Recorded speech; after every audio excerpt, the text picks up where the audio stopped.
Oi, lads. Hello guys, welcome to the Alchemy Tournament.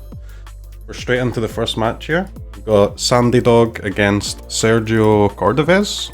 This is going to be Sandy Dog's on Naya Runes and Sergio Cordovez is on Rakdos Sacrifice.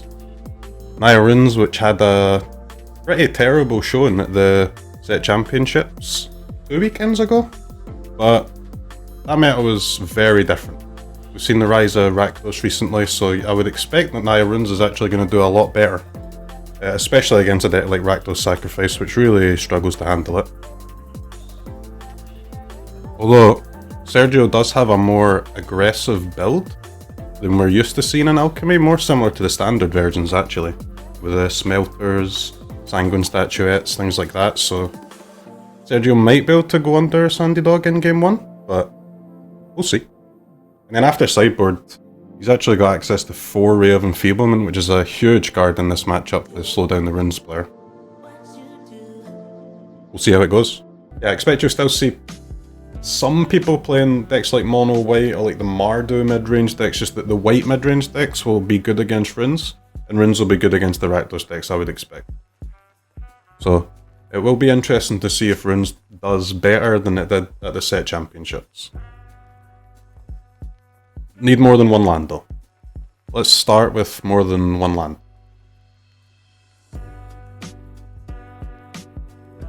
There we go. That's got to be a keep. I mean, you've got the Naturalist on 2, a couple of Runes, discounted Scouds. Oh, Sergio has got 2 of his 4 Voltage Surges. That is exactly what he needs. That's the type of hand that Sergio will need to do anything in this game 1 before he can get his Ray of Enfeeblements in.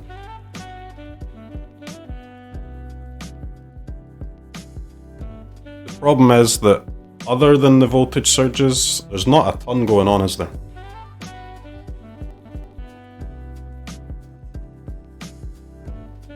Got a Brushstroke but no black mana, Harvester you can't cast.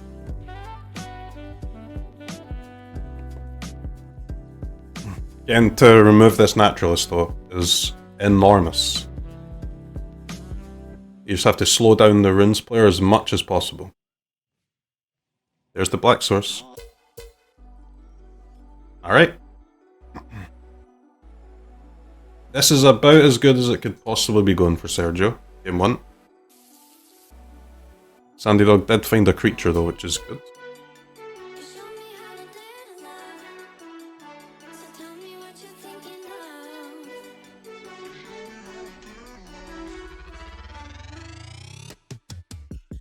Scouds is just such a hard card for Rakdos Sac to beat because the removal is all damage based, right? So once the creature's out of range, it's out of range. You've got Voltage Surge, you've got Meathook Massacre, all stats based, so all Sandy really has to do is get one creature massive and then it's tough.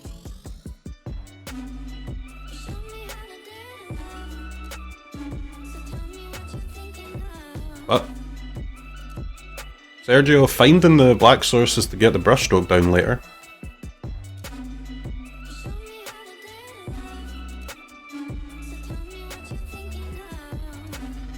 Sandy Dog with a decision here whether to put the rune on the creature and risk it getting removed,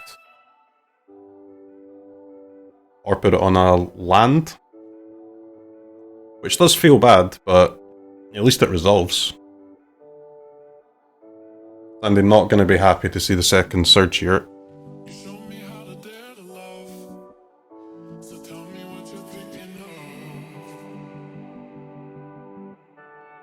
Down to no creatures. Does have the Scouds, but no 4th land. And this buys Sergio the little bit of time that he needs to get rolling with this Sacrifice deck, and then might be able to sneak in the 20 damage. There's Anvil, got the Brushstroke.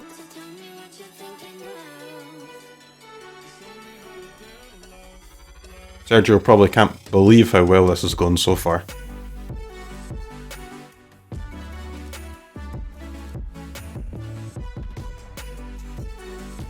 Yep, I think it's a good decision to sack the treasure rather than the blood token. I mean, you're going to need to play the 5th land. 5th land will turn on like Dispute and Brushstroke in the same turn, turns on your Den, but you don't need that 6th land. And you don't need a treasure, so... Yes, Andy got the Scalds down. There's 2 of the 3 lifelink runes though. And this is where the problems start for Sergio, huh?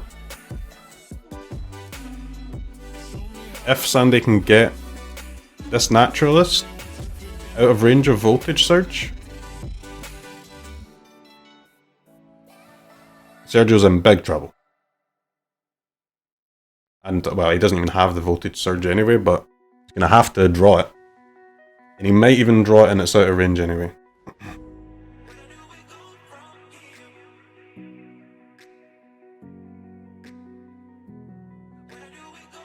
I think that was a bit of a big mistake to actually use the Anvil. There, it does get in for some damage, but Sandy now has the chance to haste in the Naturalist and gain some life, right?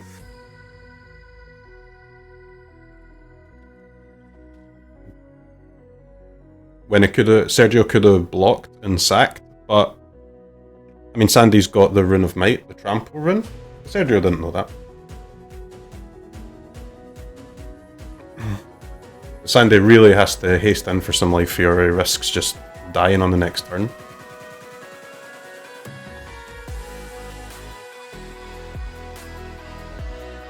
And because that Anvil is tapped, he doesn't even have to use the Trample rune if he doesn't want to. He could use one of these white runes if he finds the land.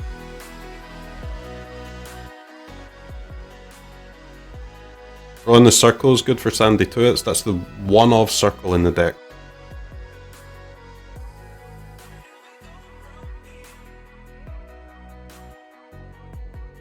Okay, no white land.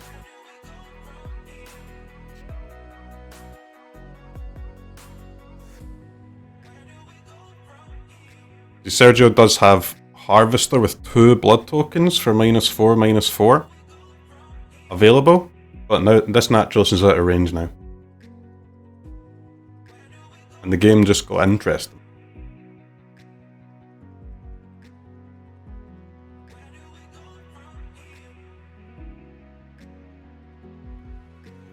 Might be able to find us a 3rd Voltage Surge.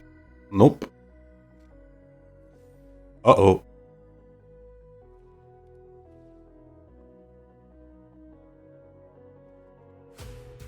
And this is the problem for Rakdos Sacrifice against runes, huh? You can deal with the first creature. You can maybe deal with the second creature. Third one is a big problem.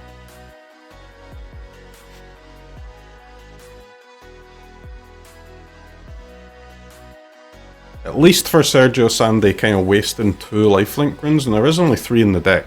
Obviously Naturalist has built-in lifelink, but not every creature in his deck can gain life.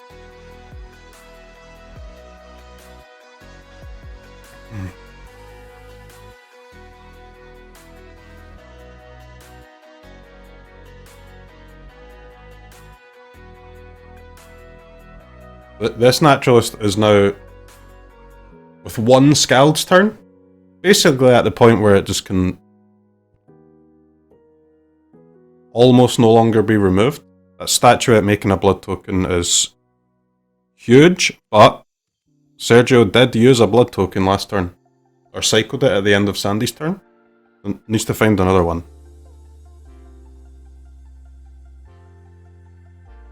If he can find a 3rd blood token and kill this Naturalist, he might sneak a win.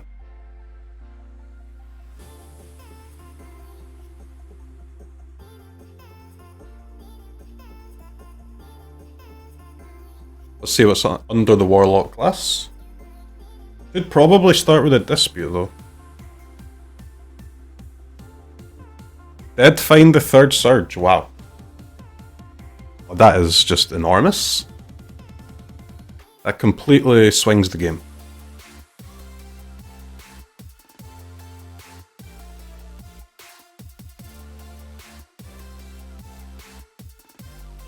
And get in for one with the creature.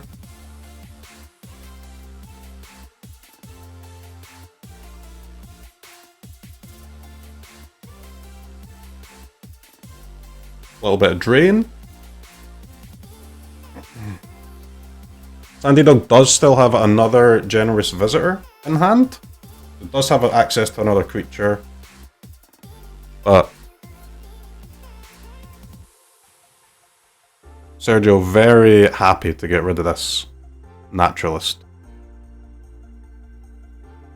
The Visitor does not have life gain though. Not got lifelink. And 2 of the runes are gone. Only 1 more lifelink rune in Sandy's entire deck.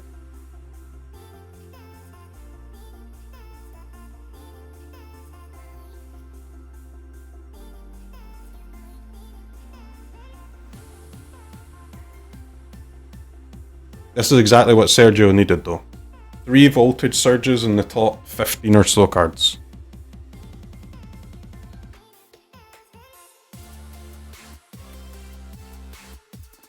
Now he just has to find 8 points of damage over the next couple of turns, which, I mean, it's definitely possible with this Rakdos deck. 7 points.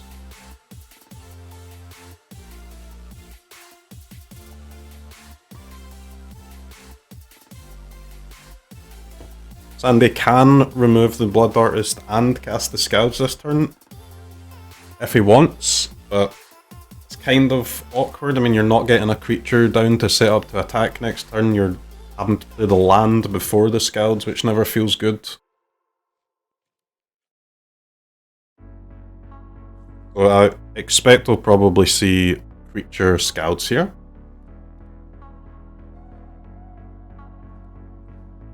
Wow.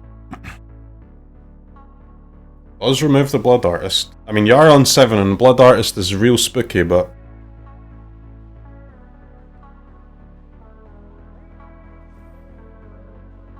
you're Sandy, it's gotta feel like your window's closing fast.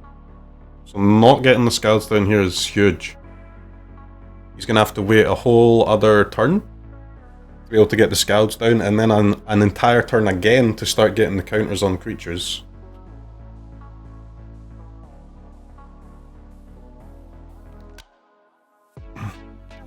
Good thing is, if he does find that 3rd and final lifelink rune from the Scouts, we'll be able to cast it next turn. But that's his one and only circle being used now, so any creatures that Sergio can get down here, alright. Draw, meet, hook seems good. I can't believe how well this is going for Sergio.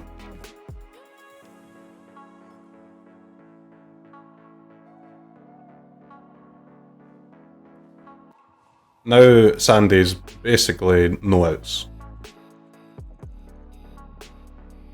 Scalds into what? Naturalist, land, Aestrin? And Sergio can play around that by not using the Anvil this turn, but he has used it.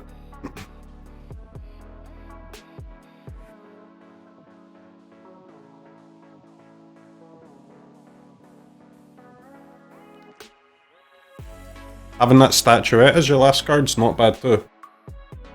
3/3 Haster for next turn. We'll see what Sandy gets from the Scouts.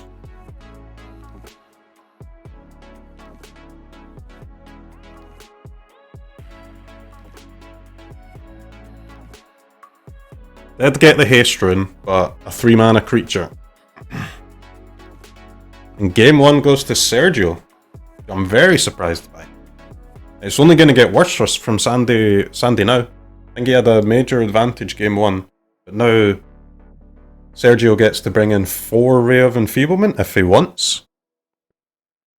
Also got 4 Braids. Not quite as good, but still decent.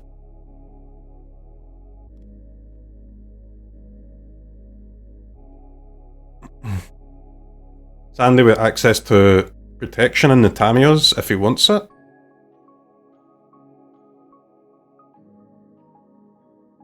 Looks like he might be sticking with only 1 of his 3.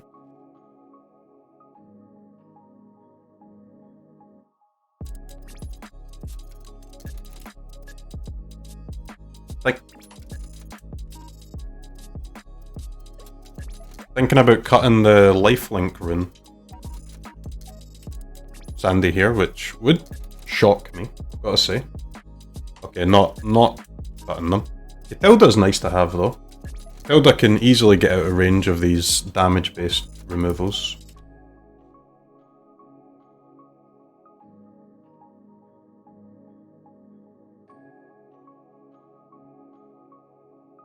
Arlen is an interesting card to bring in. I can understand why it's in the sideboard. It's strange to see it coming in this matchup though.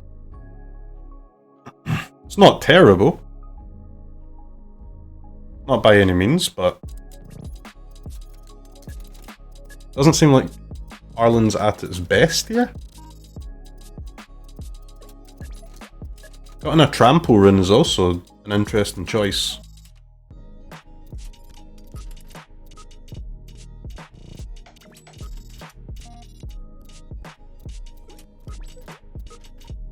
Going a bit more... Sandy going a bit more grindy here for sure. Which makes sense.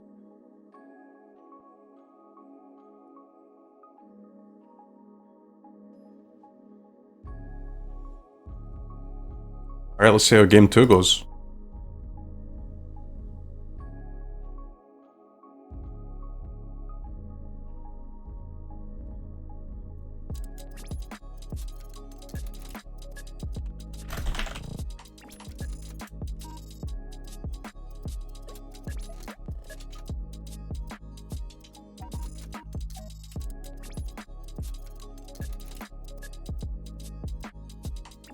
I thought Sandy had a good hand last game. It's just two voltage surges in open hand for Sergio in game 1 and 2 again here in game 2. I mean, that it is an unfavourable matchup, but if you can find those removal, it's you kill the first few creatures as the Rakdos sacrifice player, and you do not need long to deal 20 points of damage as long as you're not getting hit by either a lifelinker or creatures with the white runes. A couple of removal spells, a brushstroke and anvil, you can close the game. We saw that happen in game 1 and Sergio is set up to do it again here in game 2.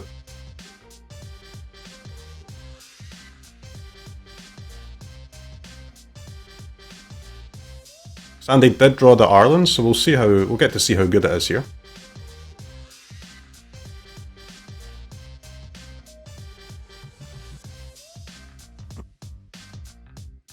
Interesting choice from Sergio to just clear that token immediately. Even with 1 green mana up, could have had a protection spell. And also he could have waited with the surge until Sandy tried to put a rune on that creature. But just decided to get rid of it. I mean, it's fine, right?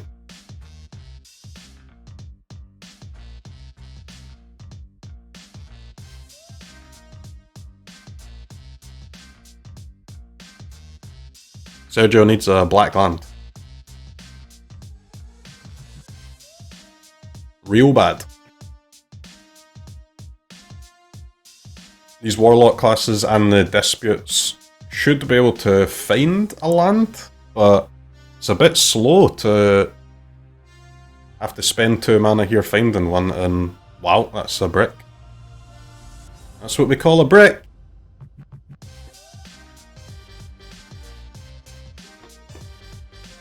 Did get a meat hook, which is nice, but it's not a very useful card with 2 lands.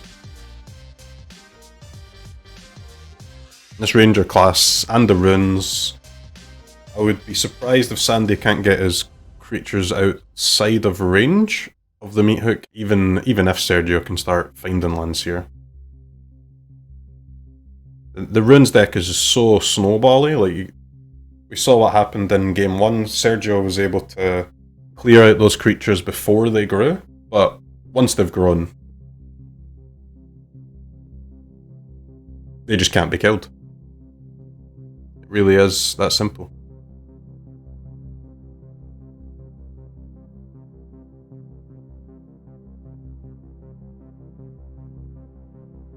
Sandy doesn't have a ton of gas left though.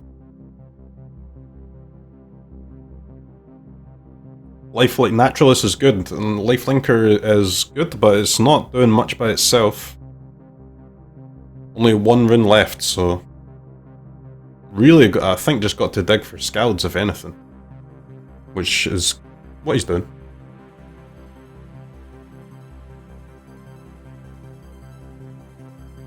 Ray of Enfeeblement is nice in the matchup, but it's looking pretty horrible against these green creatures.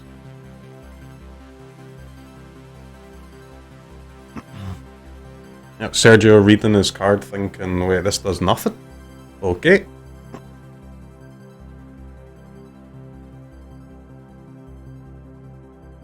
Alright, need a land. It's not a land. Still got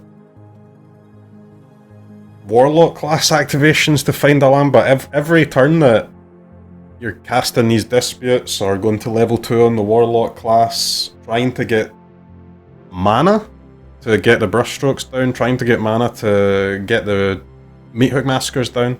Every turn that passes, Sandy's creatures just grow and grow and grow.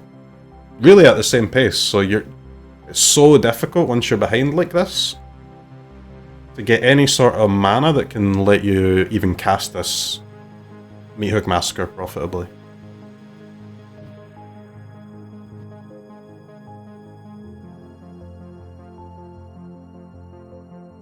Does go for the Warlock class. Okay.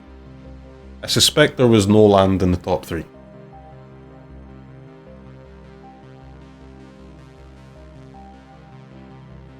That is the problem with the removal in these Rakdos Sacrifice decks, huh? Like, they are 1 mana, and they're incredibly efficient and incredibly good.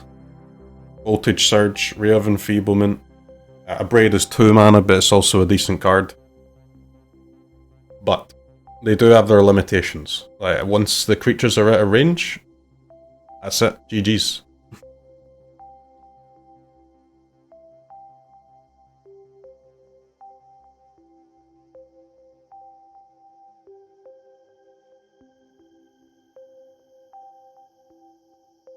Okay, let's go game 3.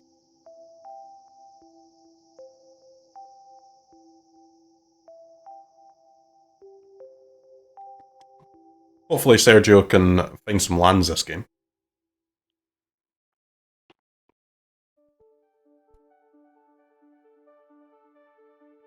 That's an okay hand for Sandy. I mean, you've got your 1-drop, couple of runes.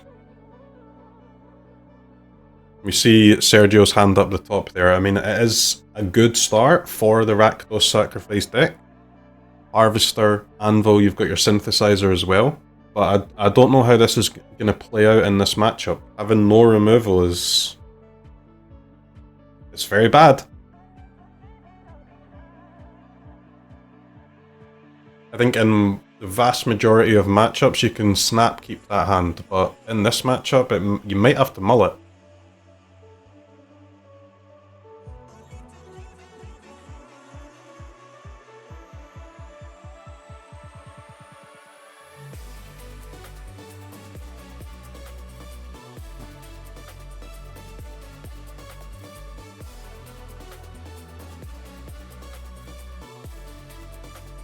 Well, Sergio desperately needs Surge or a Blood Token off the top here. It's a Pathway, which is neither of those things.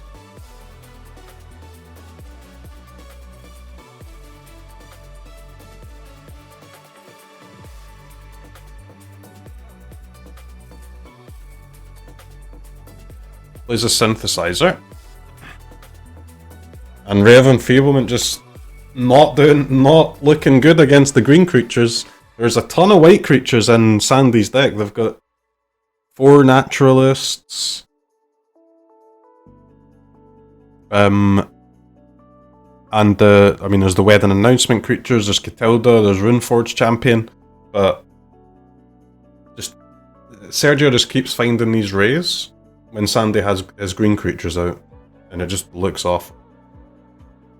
Can kill the Visitor though, but man, it feels bad.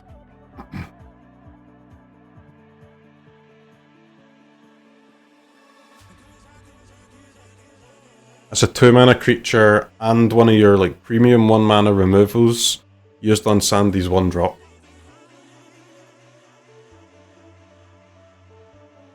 I mean, it's dead, but at what cost?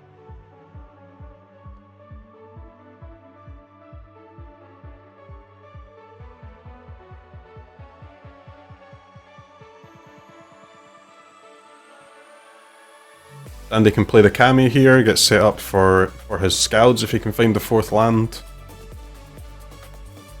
But with the Anvil and the Smelter, I mean, Sergio's hand is good. But I'm starting to get worried here.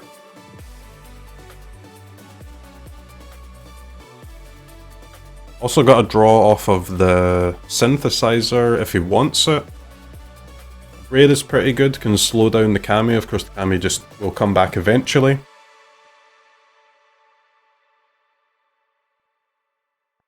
As we've seen in game 1, Sergio just needs a little bit of time. So, even though the Kami will come back, hopefully killing it once will be enough time. From his point of view. Tap land here off the draw is very awkward because you're kind of priced that you have to cast this Braid. Again, choosing to just kill it immediately instead of trying to hit it in response to a rune.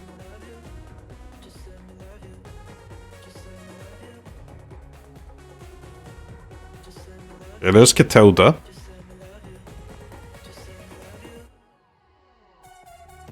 Very good creature in the matchup, but not massive when it comes down next turn here. There's not a ton of enchantments on Sandy's side.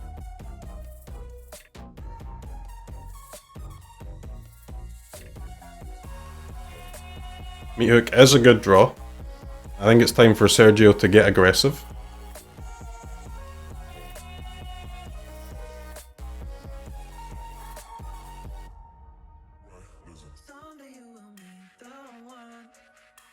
Catilda plus the haste rune, just so good though.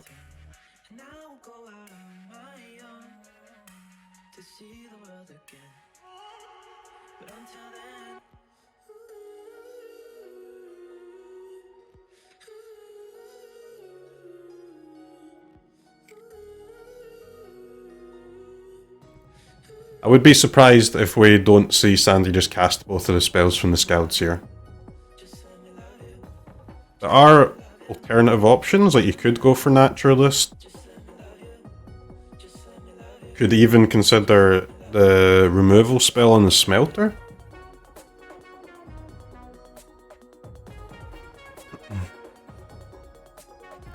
Looks like he is going to give up the haste rune.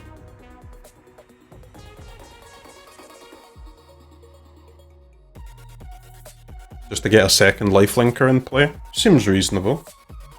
But this is bad against Meathook though. Very, very bad against Meathook.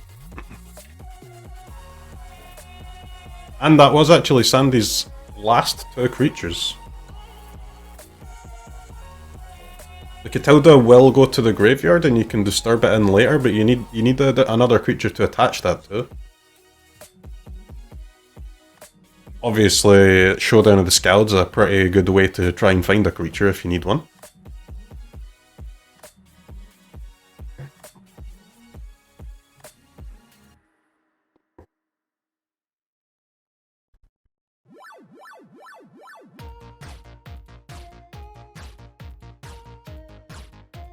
Interesting choice by Sergio here. So, choosing to make the 3/1 token to get an attack in. Now, that means that if the Meathook comes down after combat, which it probably should, you're not going to be left with a token afterwards. So now Sergio's actually relying somewhat on drawing some sort of sackable artifact to get those tokens rolling again next turn. Obviously you can just sack the anvil itself, but that's never a feels good. And there's the Kami. Yep, Kami comes back. The Catilda Disturb side is very good, but it's very expensive, so it's going to take a while for Sandy to get that down.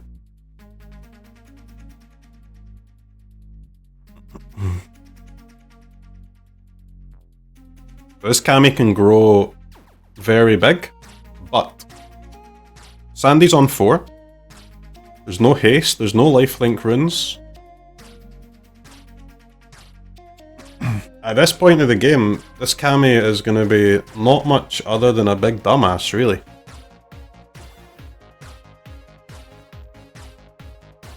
It's going to get huge, but it's going to be tough for it to deal more than 25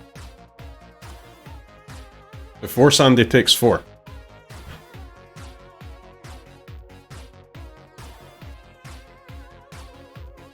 But not impossible. The choice here whether to draw off of the rune or remove the anvil.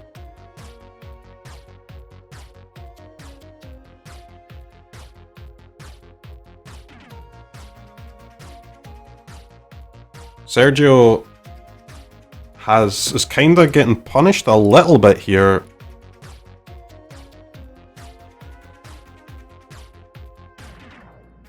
In that he runs 3 Den of the Bugbear and only 1 Hive. He's got a Den in play now. If I had a Hive, could swing in with that. Well, for lethal basically. But you also get to get rid of the Catilda. Anvil is a good draw. How much damage is that? So you play the Anvil, you sack it, you deal 1. You sack the other one. You deal 2. Oof.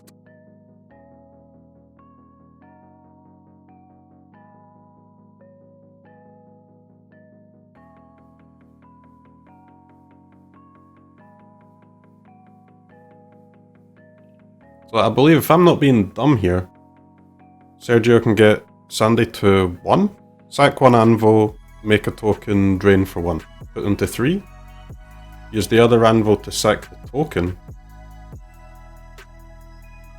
Drain for 1 and deal 1. Put them to 1. And then Sandy's going to get to untap and put this Catilda on the Kami.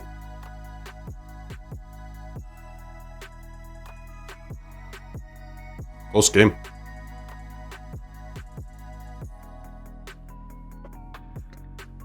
If that was a Hive instead of a Den, Sergio would win here.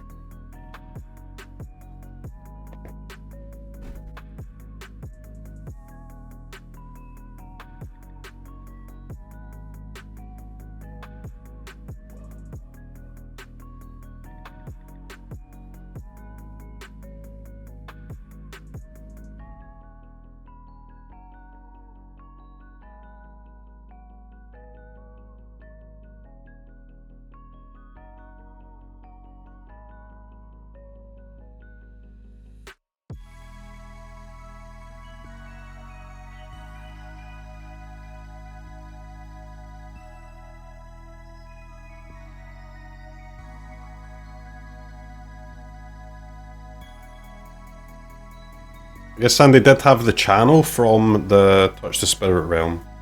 We would be able to stop the Den attack, actually.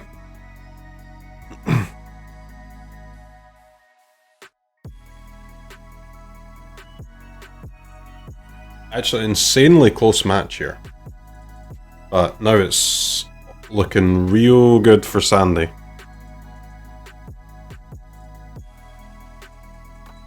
Kami is bigger than all of the removal in Sergio's deck, and it is now an enormous dumbass with lifelink.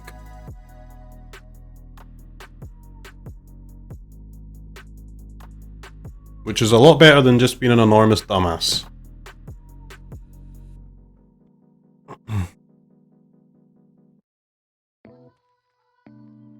And I'm looking at Sergio's deck list here. I just don't think there's a way for him to beat this creature.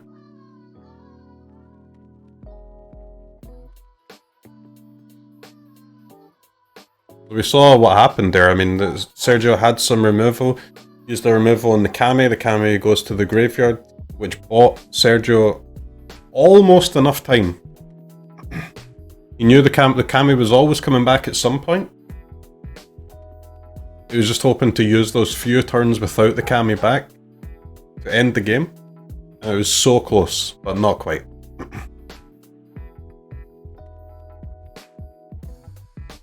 And now it's kind of just a clear win for Sandy. Just attack with his Kami a few times and now the game will be over.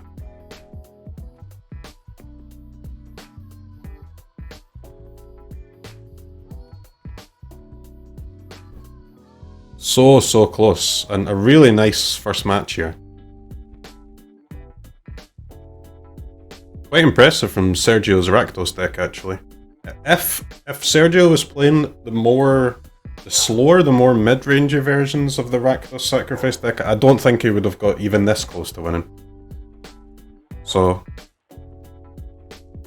if he was expecting runes to be part of the tournament in a heavy way, then it seems like it could be a good choice. Because Rakdos Sacrifice is so strong against everything else, and if he's found a version of Sacrifice here that can at least compete against runes, it's a tough loss to take in the first round, but it's actually looking pretty good for him, I think. There is just no stopping the Kami train now. It's just going to get bigger and bigger and bigger. It is, unless I'm missing something in Sergio's deck, it is impossible for him to remove this Kami. 4 Abrade, 4 Ray of Enfeeblement. Might even just be lethal here. Okay, yeah, it is. And GG's. Congratulations to Sandy. Very nice first match. The next match is going to be Hirata on Mono White versus our very own Dahlia playing Rakdos midrange. Which is clearly not a net deck, as you can see by the deck name. Got the one of Test of Talents main. You love to see it. Hirata on Mono White, which is one of the decks that, like Sandy from the previous game. Mono White is the type of match that Runes definitely does not want to play. And that is one of the major causes of why Runes was so bad at the set championships. But, as we said, it is pretty good against these Rakdos decks. And Dahlia playing a much slower version of the deck than Sergio was in round 1. So they will have a tougher time against a deck like Runes. In this particular matchup though, Mono White versus the kind of mid-rangey Rakdos sack deck. I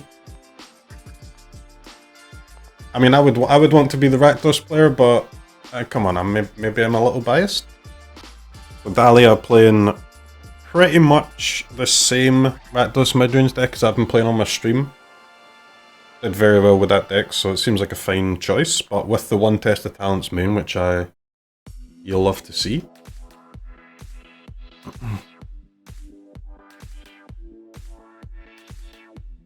In Hirata's Mono White deck, with 2 of the new Moth Rider Cavalry, which should be interesting to see. 4 Thalia, 4 Apparition, 4 Spellbinder, 4 Captain. Just a bunch of good white creatures. Can't go wrong with that. Alright, here we go, round 2. There we see both of the cavalries. Extremely slow hand for the mono white player there. Pretty much got all of their top end and a couple of lands. Not really what you want to see. This is quite a slow hand too though.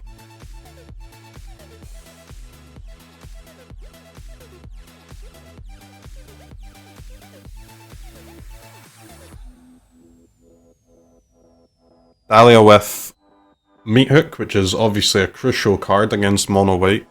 2 Disputes to generate some treasures, generate some mana. Actually cast the Meat Hook, but nothing to actually use the Dispute on yet. So that might be an important part of this game. Can Dahlia find something to sack for the Dispute to get that treasure, to get their Meat Hook big enough? Obviously, Hirata's draw is a bit slow. So that's going to play a part too. But the Spellbinder, which will probably be hitting this Meat Hook at some point, does change things.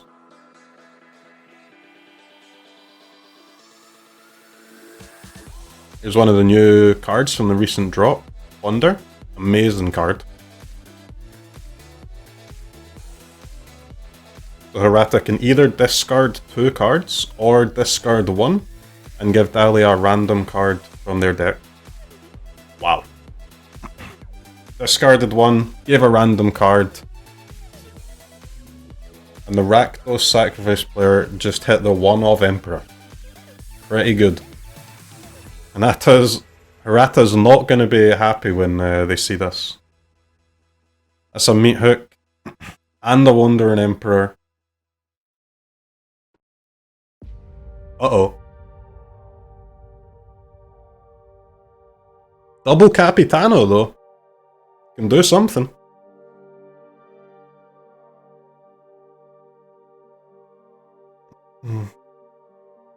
Dahlia doesn't really mind seeing the Spellbinder here though, because the Spellbinder is at least a creature that this goblin token can attack into to make their own treasure. Interesting choice on what to discard here. Submit 0. What a greed lord.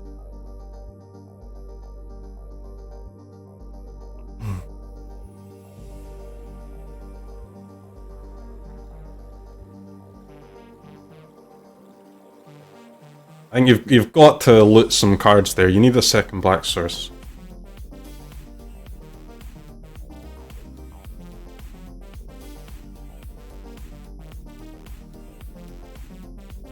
Game is still looking good though. Just got to see what these 2 captains get. So Brutal Cathar, remove the token would be pretty good. Apparition for the Saga would be pretty good. We'll see. Another Spellbinder to hit the Meat Hook could be decent. Aspirant or Thalia.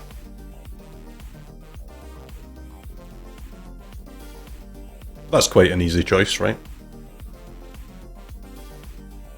Gonna take Thalia most of the time. I guess you could take the Aspirant and start pumping up the Captain out of range of the Meat Hook, but it's a little ambitious.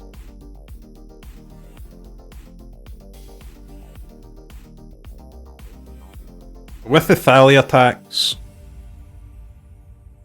land drawn.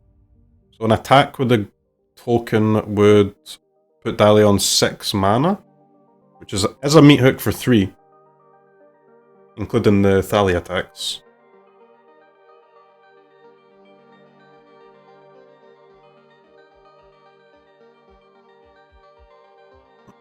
But we have seen Dahlia play pretty greedy so far, so maybe they'll just play the brushstroke. Which is interesting if they do play the brushstroke, because Hirata knows about the Meat Hook from their Spellbinder, so I mean they cannot cast the other captain until the Meat Hook is used.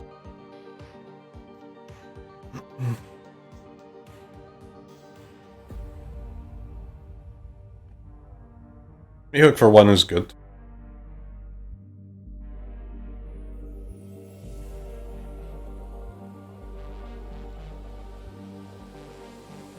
So Hirata really needs a removal creature for this Kikijiki, or else there's going to be multiple Blood Artists per turn. There's the apparition.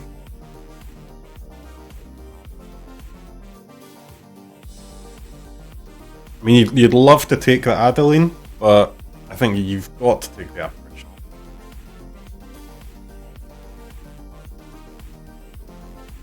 Surely, right?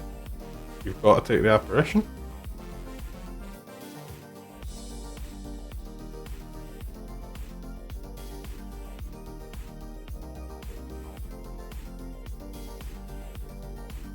Right?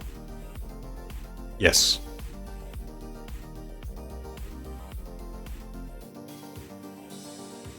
Yep, Errata, unsure what button to click here, because they're all good buttons. Goes for the anvil. Very interesting. So Dahlia can sack the anvil to drain for 1, or they could let the anvil go underneath the apparition, and then we'll get a 2/2 at some point in this game if that apparition dies. So lets it go under the apparition, it seems fine.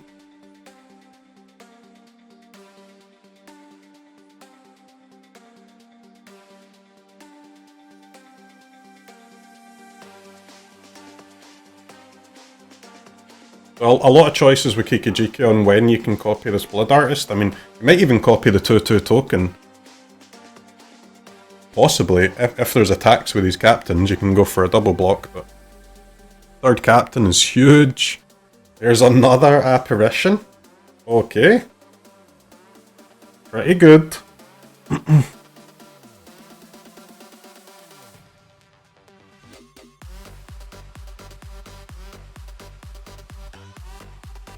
We've got 2 mana available, can use the CROKEYZ, can also use the Dispute with the treasure and that coastland. Sack the blood token, draw 2, make another treasure, and then you can use CROKEYZ. That would be a bit more mana efficient, but...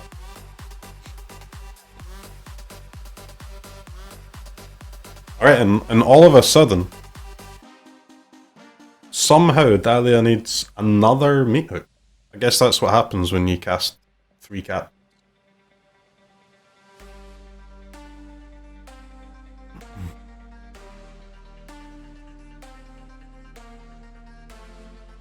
Only 1 card left in Errata's hand, so if we see the Plunder being cast, we'll get to draw another card. Or conjure another card, let's say, from Errata's deck.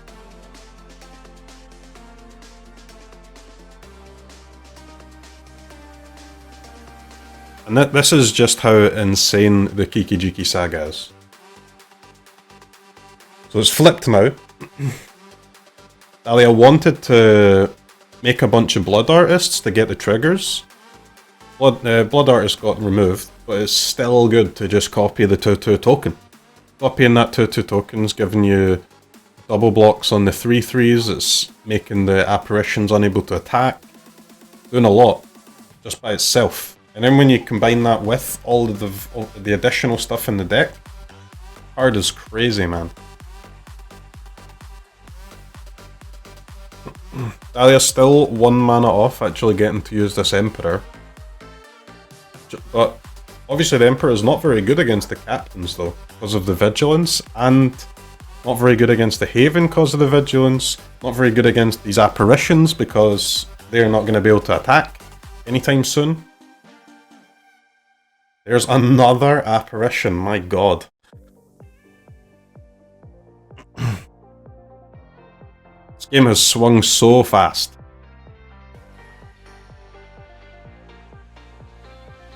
Dahlia maybe regretting not doing the meat hook for 3 earlier than they could have.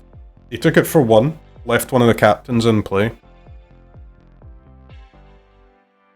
And that 3/3 is highly relevant now.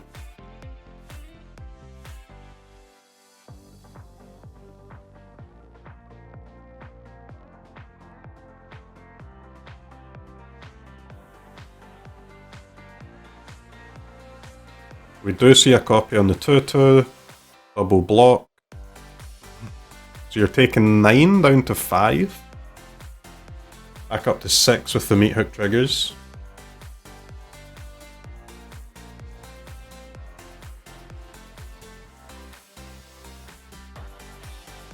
Also, I think Dahlia paying the price a little bit for not using that dispute last turn.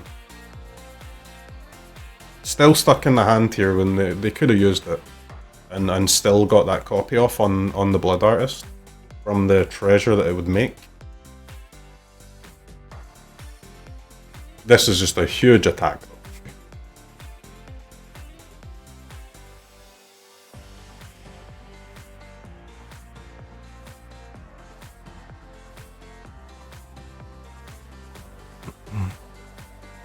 Yeah, so because it didn't use the dispute the other turn, using it this turn is fine, but it does mean you don't get to kill one of the captains if you go when you go for these blocks. Could have double blocked one and then sacked the 2-1, I guess, afterwards, but chose not to. So from the plunders that were cast so far, got a Wonder and Emperor, which is obviously very good, and a Spellbinder, which is not quite as good against mono white. I mean, Spellbinder's not bad if you're casting like Plunder on turn 2, but from that second Plunder that was a bit later in the game when the mono white player had spewed their hand out, Spellbinder not quite as good here. But I mean, it can block Captain, it can chump the cave.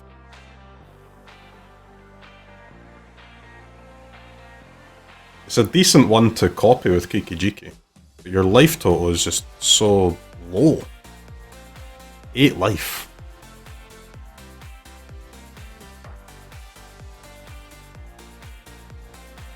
Looks like digging for that other second meat hook.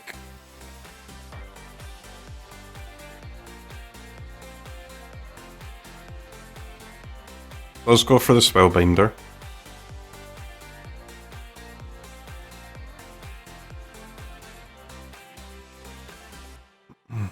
So Hirata can apparition the meat hook, the Spellbinder, I guess? Tap the Kikijiki. Another Spellbinder gets made. You block a 3-3, swing for 10. And that would be lethal if Dahlia has nothing else, which they don't.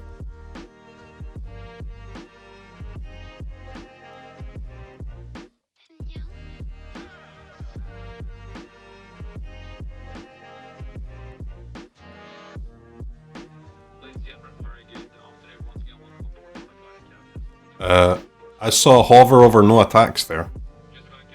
I think this is an attack.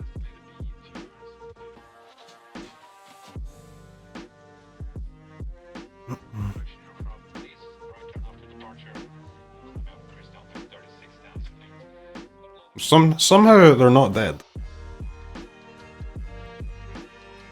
Maybe I'm losing my mind? I thought they were going to be dead there. Apparently I'm going crazy. And now these apparitions are tapped, and now the Emperor can be used. Emperor can come in, remove an apparition, gain 2, back to 5, make a creature.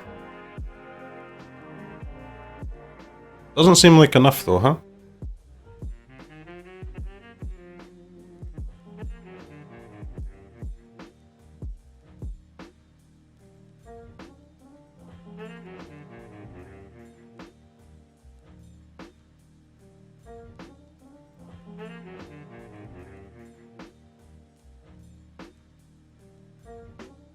There's not really anything, so you can plunder and just get conjure a random card from the mono white deck, but I highly doubt there's anything impactful enough there. Guess you could get a Sigardian Evangel, which gets you 2 creatures. It's not going to be enough though.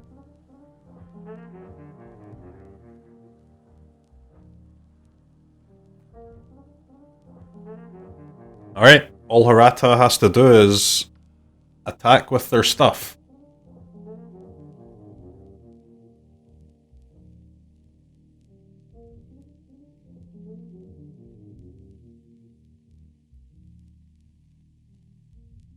So if they attack with everything including the lands, the Emperor will come down, eat one of the apparitions, make a creature, block the captain, go to 5, but you're still taking 4 from the 2 apparitions plus 3 from the other land.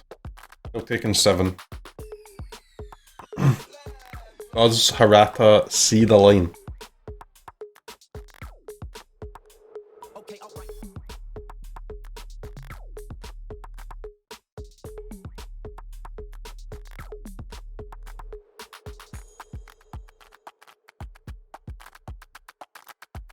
Counting very carefully here, which is understandable.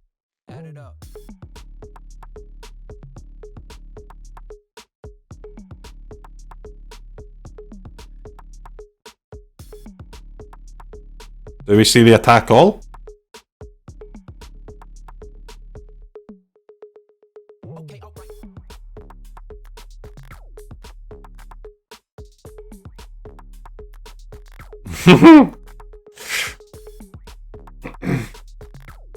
This is the power of the Wandering Emperor. Even when it's face up, it strikes fear into the heart of your opponent.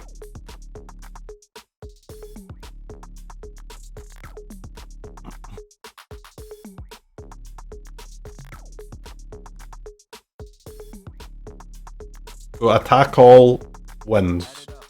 Attack with only the vigilance creatures also wins. I think attack all's a lot safer though, because now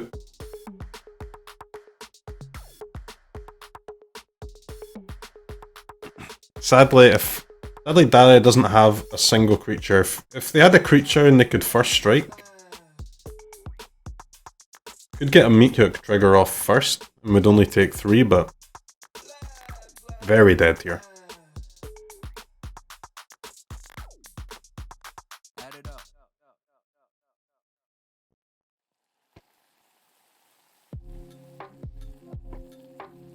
Some crazy swings in this game.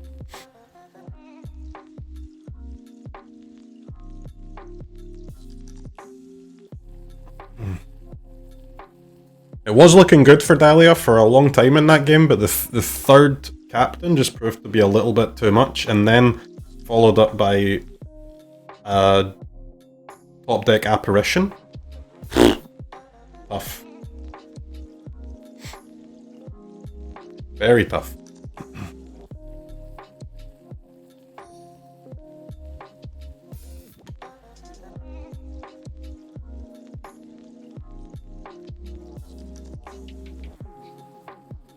Alright.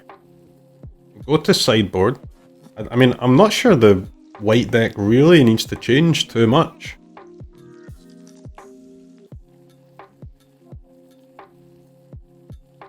Yeah, I mean, you can bring in the Cathars.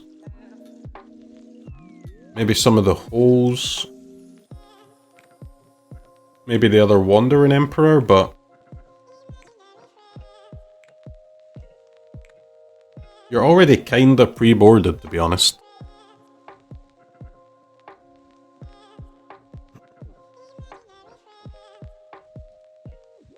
I think Dahlia should probably bring in Trespasser. It's just such a difficult card to deal with. Sorin's okay. They also get to have a bit more single target removal after sideboard, with the Molten Impacts and the Abrades. Trespasser I think is super good, because it's so hard to be removed by Apparition, by Brutal Cathar, these creature removal spells. But decided against it, that's fair. Hirata actually cutting some of the Spellbinders, which is... don't know how I feel about that.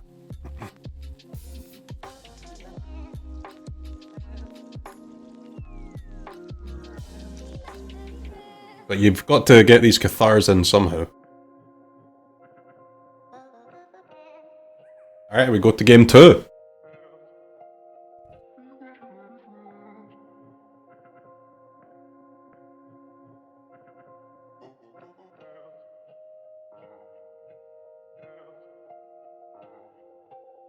It's a pretty good hand for Dahlia. Got the Painful Bond on 2.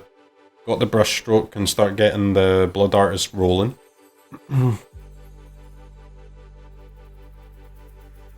Decent hand for the mono white player as well. Got a 1-drop, got one of your creature removals, got one of your holes. This AO, the Dawn Sky, is looking mega clunky though.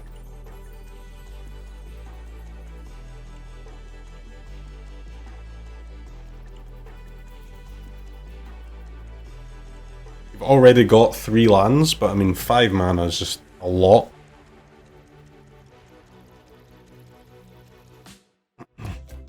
Yeah, so Dahlia Mulls, this is a much better hand.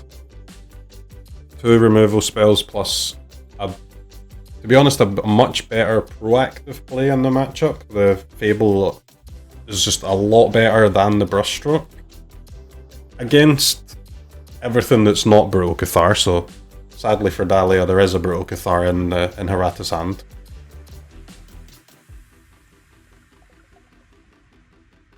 Finds a 3rd land as well. The Brutal Cathar can easily be removed with these Voltage Surges and Molten Impacts, but we'll most likely see the Brutal Cathar used on the token, so you're not going to get anything back anyway.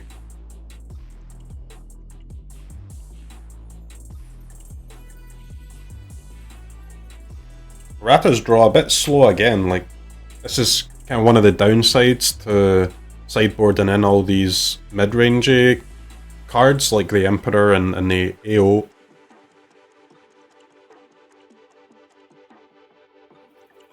But here's Cathar on the token, which is pretty brutal.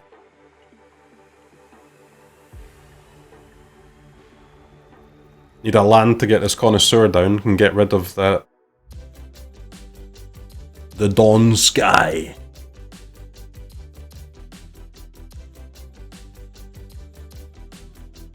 Or untapped land, let's say.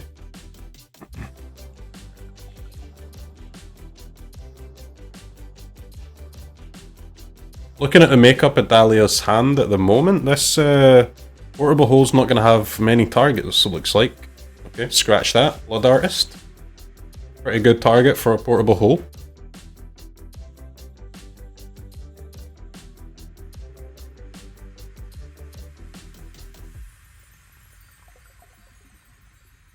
So choices here, basically, do you want to Brushstroke, hold up the Surge? Do you want to slam the Connoisseur? You could also Molten Impact the Initiate, I guess, hold up the Surge. It's pretty interesting too.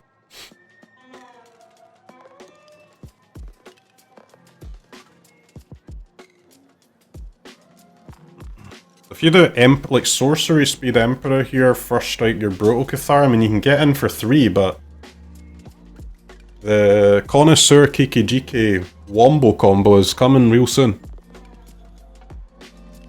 And Hirata has, well, just nothing to deal with it other than going to nighttime.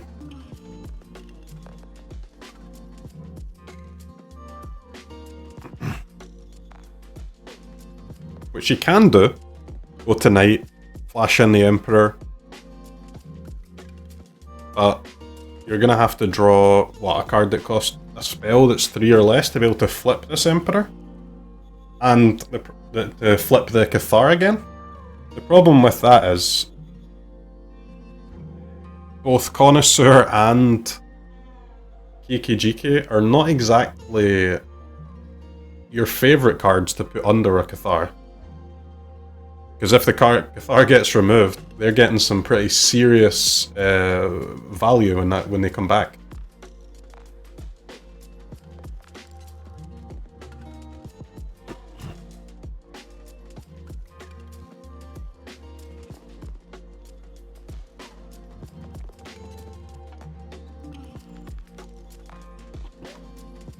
Does go tonight.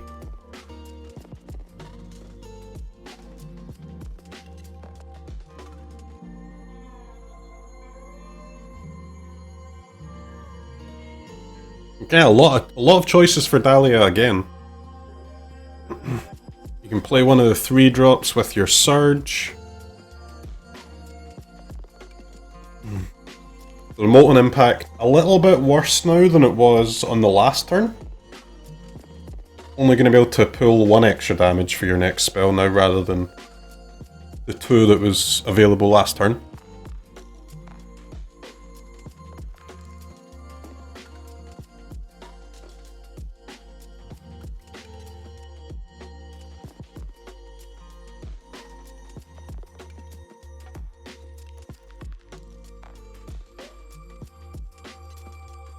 Goes for the brush stroke. Okay, so that's a good blood portable hole target for Hirata. If Hirata can just find something else here to flip this Cathar, starts to look pretty good.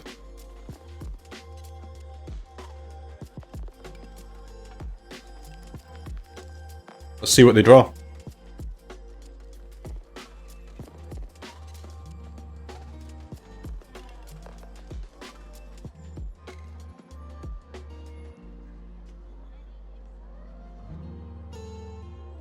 Hirata has to deal with this board though, huh? They have some good attacks with the Brute, with the Initiate, but you cannot let a Kiki-Jiki Connoisseur Blood Artist board stick around.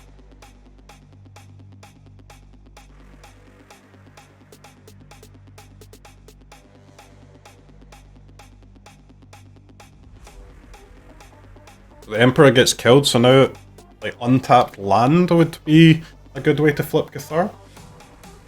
All plus the Wonder. It looks like they drew a Spellbinder, which is... obviously that's just exactly what they were looking for. Spellbinder is a nice target for Dahlia with their Molten Impact, though.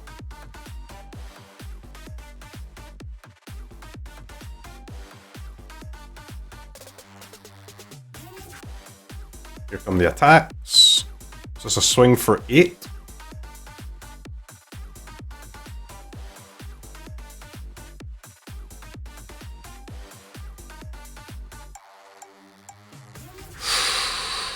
Oh!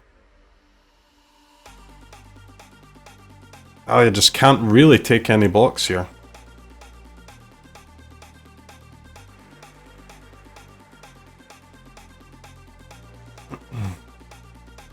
Wow. Didn't go for the Emperor, very interesting. Really valuing flipping this Cathar, huh?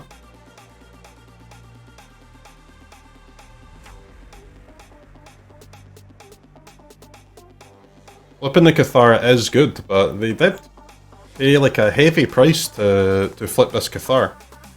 Having their Initiate die, Initiate's incredibly good against this Rakdos deck. You can just remove the Fable with the Initiate, you can remove the brushstrokes. So not an easy choice there, I would say.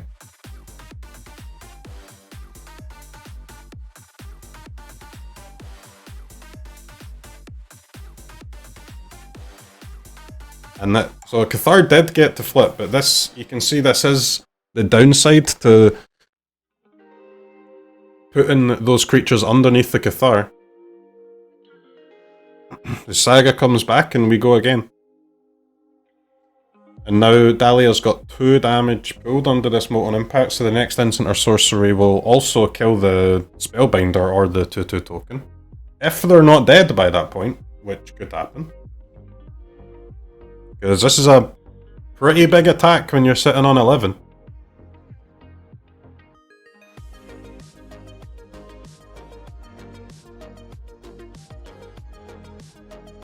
No upkeep stop for the Dispute.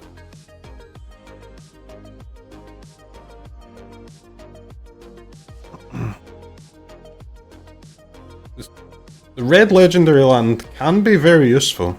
It's a little bit too slow right now. 2 mana, draw 2, kill your opponent's 3-drop, deal 1 damage with your brushstroke. Pretty good.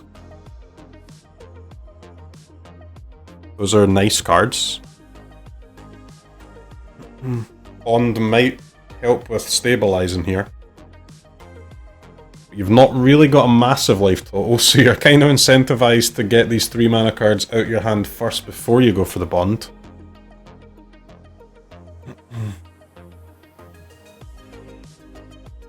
A very painful Emperor for Dahlia to see here.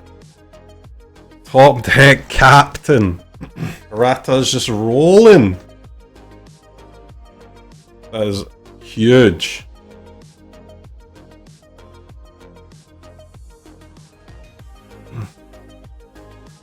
Apparition cannot target the token, but you can get rid of the sagas, which is pretty good too.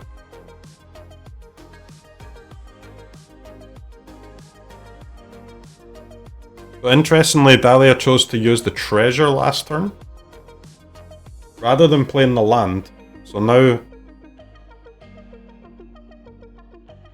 they kind of have to top deck Meat Hook, whereas if they still had the treasure, they could have played land and still been able to bond to draw one of the Meat Hooks and have enough mana left over for a Meat Hook for 2, which would not clear the board, but it would be irrelevant. Surge is insane.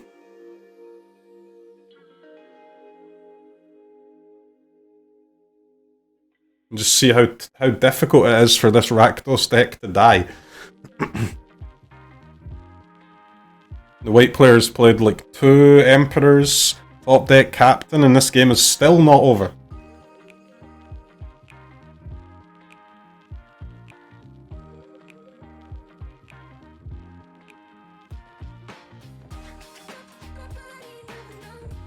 Blood Artist triggers should come in handy for buffering the life total a little bit.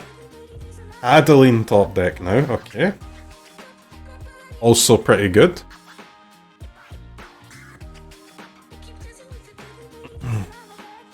Hirata showing us exactly how to play mono white here. This is what the good players do.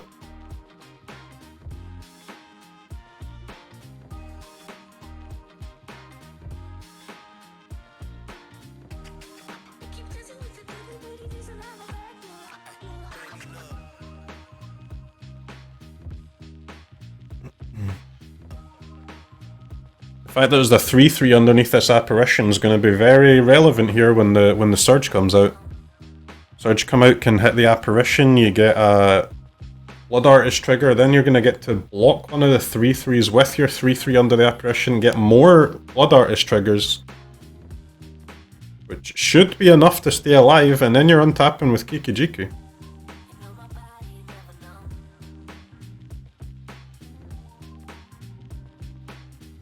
And all of a sudden, things are happening.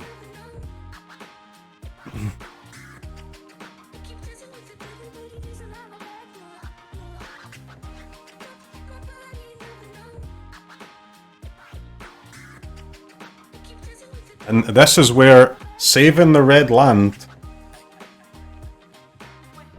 might be enough to win the game. Hirata, though, is 1 land away from activating their cave and plussing it.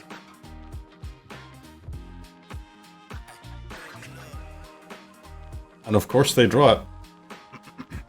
And that is a 4-power flyer.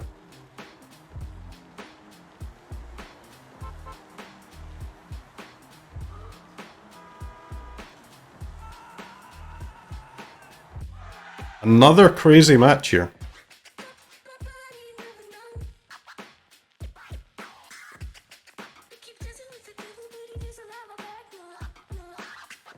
Hirata seemed very worried about another voltage surge, huh?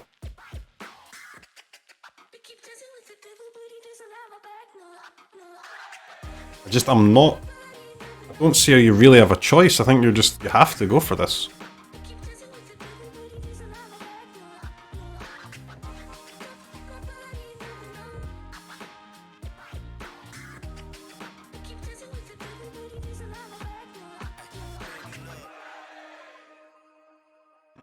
There still has a blood token, just basically looking for another voltage surge here.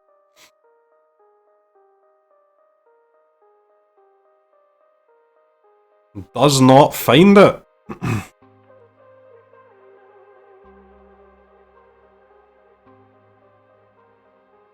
That's going to be game. The first strike damage will resolve before any of these Blood Artist triggers get to go off.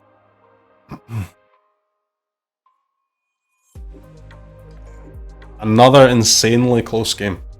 GG's. Congratulations to Hirata. A good win in a tough matchup. Alright, we're into the game. Let's go. Okay, nice hand for the artifact player. Got your pilot, you've got a smith, you've got an automaton. That dragonfly pilot just looking so nice. Just the fact that it draws you any vehicle, even a mediocre one. Especially against a deck like Control, you just need to cast stuff. It really doesn't matter too much what it is. Just do things. But we do see one of the 4 purges here. And one of the 4 discover the formulas.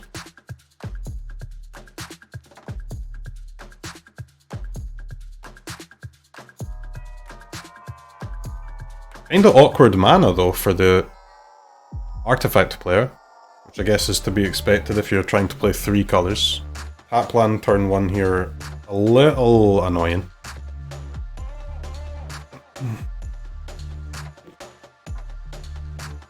Alright, what's under this smith? If it doesn't get Jawaried.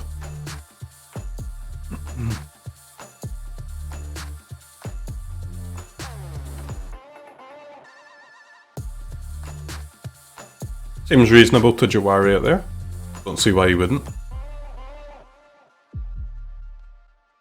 Oh, this next Jawari could be back-breaking. You see the first Jawari, and then you see the second one come down as a land. It's tough to play around the third one. Not used. It looks like we're going to go for a purge instead.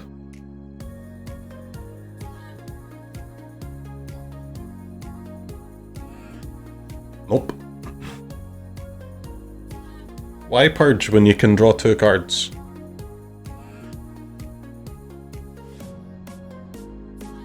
And you can see the power of the Dragonfly pilot here.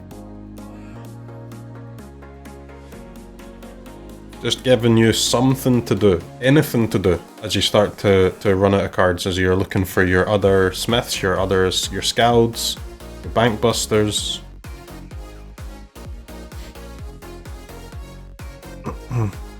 Now the Dragonfly suit is not a great one to recast after the purge, huh? It's hard to justify spending 5 mana on that thing. It's already hard to justify spending 3 mana on it, really.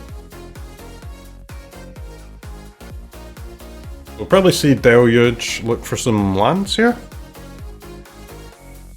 I mean, you've got your Dragon, you've got your Discover the Formula, you've got your Divine Purge.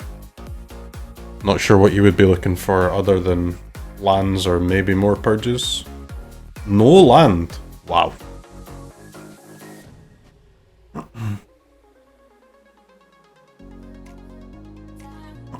Alright, how greedy are we? Takes the second to discover. Draws the third one. Jesus. Yep, there's Purge. Pretty good.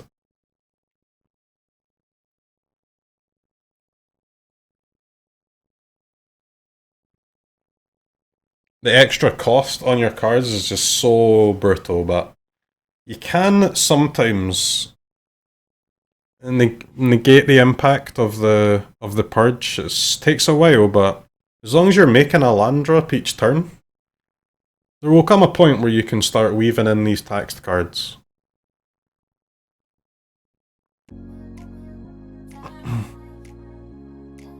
Alright, there's the Scouts, but huge Imrith here.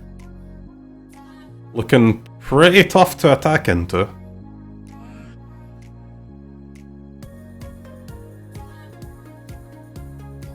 There's a Plough.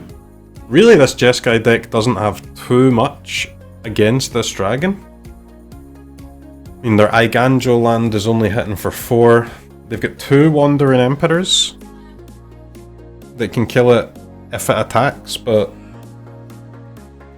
I mean, Rizero can play around that by not attacking with the dragon, but it's kind of pointless to have that card in your deck if you're not going to be attacking with it. I mean, you don't need to attack with it every turn, but you've got to have a plan to attack with it at some point. Seems reasonable to chill for now with it though, because it's while that automaton's still a 2/2, you can maybe threaten a block against it. It's possible that they could get that automaton to 5/5 next turn, but quite unlikely.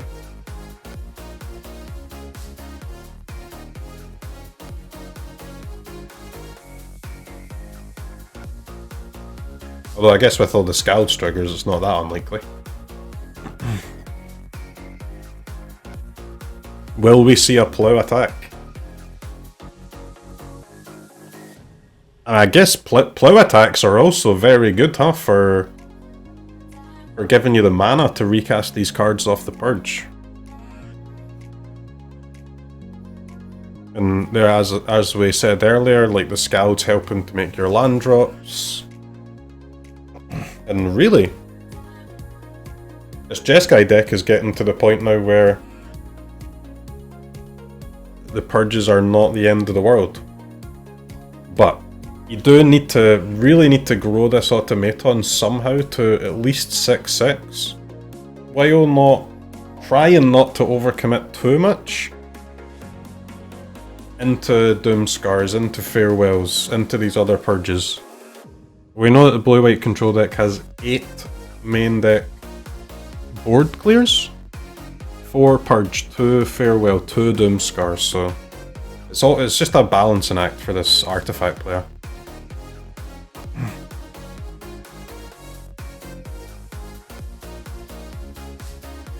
I think you probably should commit one more thing here, just because the difference between the automaton being 5/5 and 6/6 is pretty big.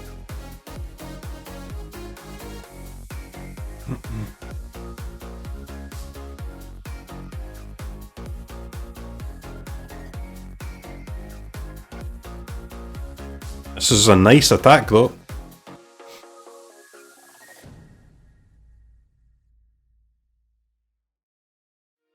Plow gets blocked by the 5-mana dragon. Wow. What a card. Can you afford the Miria's Skull here?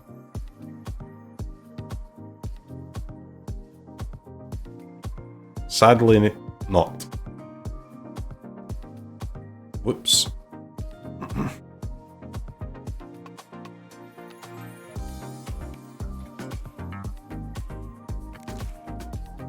Wait, you can.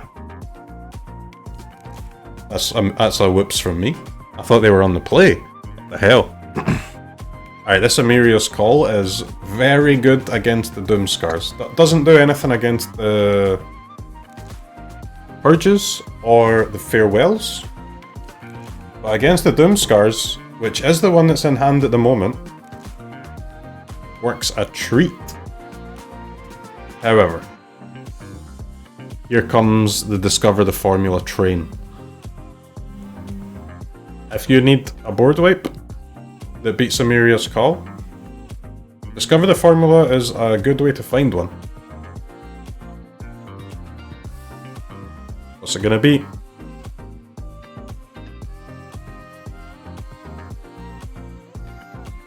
Fateful Absence, and a March. Well, that's not a Purge. That's not an Adios.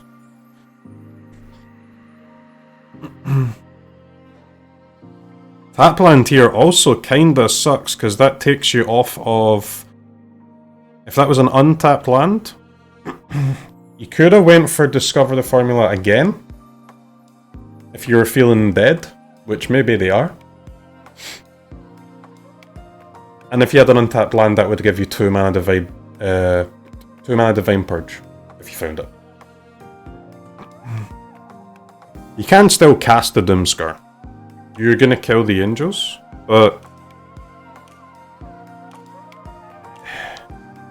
Man. is not that good, is it?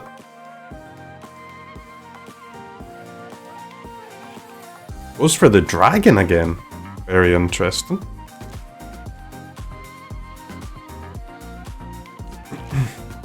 And this artifact deck is looking strong. I mean, the blue-white control, they had the early purge. They had a few Jawaris. They had the Doomscar. And it's looking like this artifact deck might still push through. Still a long way to go though.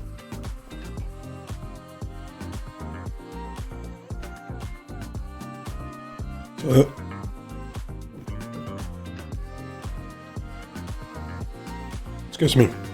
So, the blue-white control player is holding up Fateful Absence and March, or 2 Fateful Absence. March can clear these angel tokens for 1, which is pretty good. This ward 2 on Automaton is a big problem though.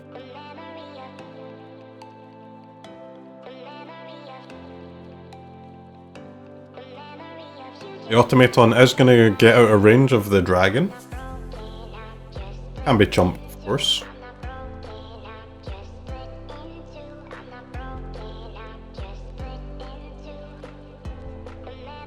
The Dragonfly Pilot just looking sick here as just a way to cast stuff that pumps your Automaton, huh? All of these Dragonfly suits in hand and in the Purge Exile are not particularly impressive by themselves. But when they're giving you counters on your Automaton, they're giving you Scalds triggers, and you're growing your creatures, your 1 mana cards, your 2 mana cards, your angels from your Emeria's Call, when you're growing them out of range of your opponent's 5 mana dragon, all of a sudden it looks real worth it.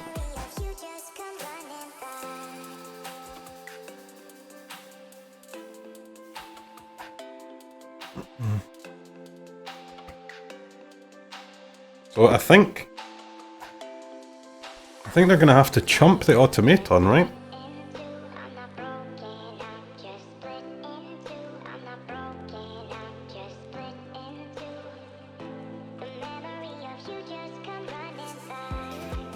No, not...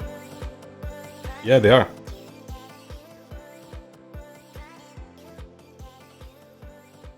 Just. I mean... That's kind of crazy. You could exile 2 cards with March to deal 2 and... Oh no, you can't. Yeah, it's a chump. Exile token. Ward 2, absolutely crucial here. Forced chump, 2nd dragon. Just outscaled by the artifact deck here.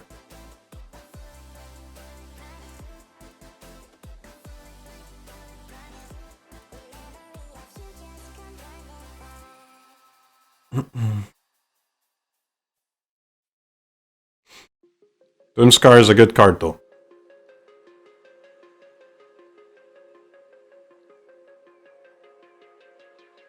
Alright, so the artifact player badly needs some creatures here. Clue token is nice. Emperor is nice. Scalds is nice.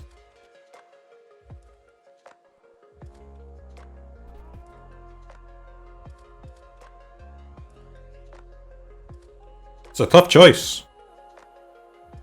You can slam the Scalds now, or you could go for an Emperor on opponent's turn. Untap into your Scouts?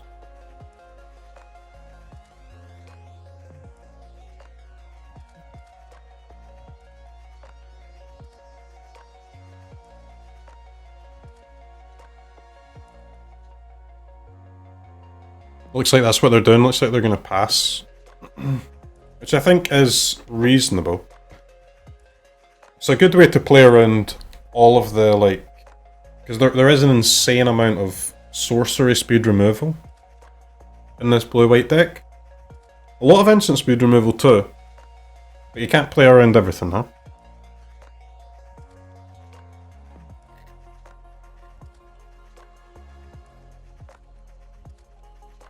The Wandering Emperor is not going to be enough alone to get through lethal past this March and Fateful Absence, but then having the Scalds back up too,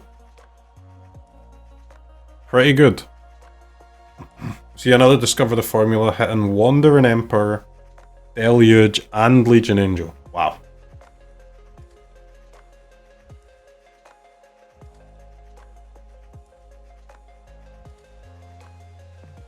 The Wandering Emperor, obviously a great answer to your opponent's Wandering Emperor.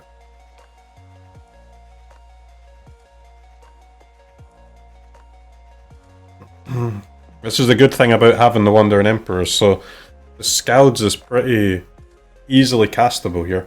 There's two main deck negates in the blue-white control deck, but casting a negate, which we know they don't have a negate, but yeah, if they did, casting a negate even for 1 mana here would make it very difficult for the blue-white player not to just be dead.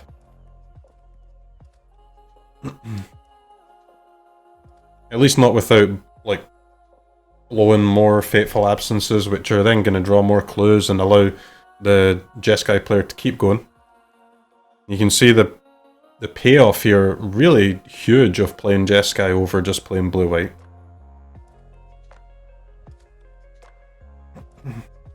The extra Scalds draw just looking like it's just enough to keep the train continually going.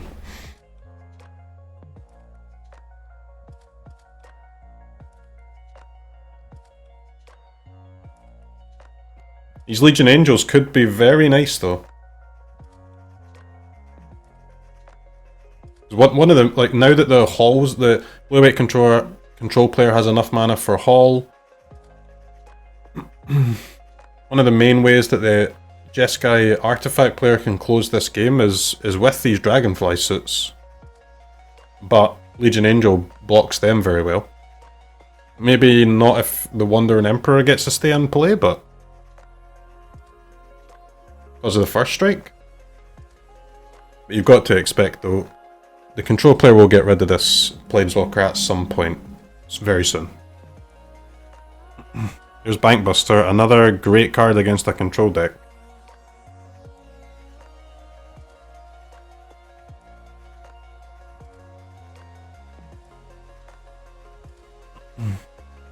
ML Jesus has done what they have to do to win this game, which is just make land drops every turn and keep threatening lethal.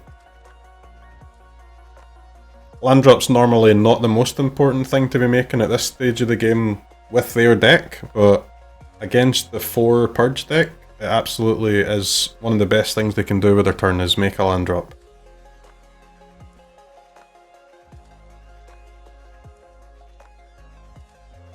So we've seen 3 discover the formulas. I mean, it's a very good draw for the blue-white control player, but they're not steamrolling ahead with the gas here. Big punish for playing that Bankbuster here that is immediately getting killed by the Farewell. But another Scalds, here we go. Just, as we said, just enough cards to keep the gravy train rolling. And Rysera is on 2. So essentially they're dead to any attack from any creature. For the rest of this game. They don't have a ton of life gain available. They've got 2 to Ferry. And Key to the Archives, 1 copy, which has some cards in the spellbook which can gain a little bit of life. Like Lightning Helix, for example. But Lightning Helix not really a card that you want to be taken from your key, that's not why it's in the deck.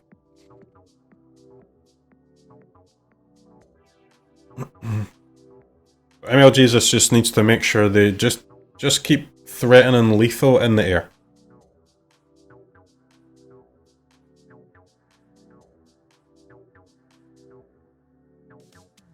Playing 2 flying vehicles seems like a great way to threaten lethal in the air.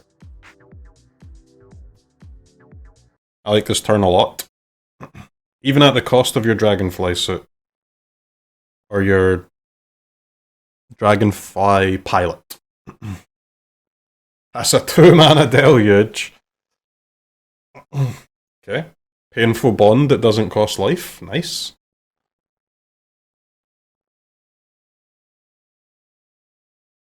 And sadly for MLGesus, here come the Legion Angels.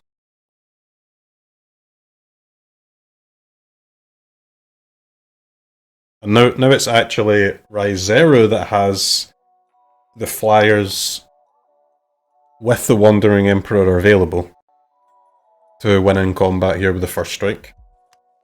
Very interesting. But MLGesus with yet another Scalds available.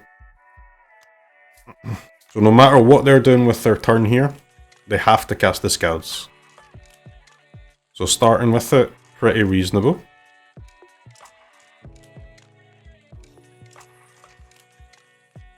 Okay. There is the first brick. Ryzeru has 6 mana available, 5 white sources. One of these Wandering Emperors is down to 2 mana. That Fateful Absence still costs 2. So basically holding up Fateful Absence, Wandering Emperor, and the Jawari. Wow. That's pretty good. Plus having the Legion Angel blocker.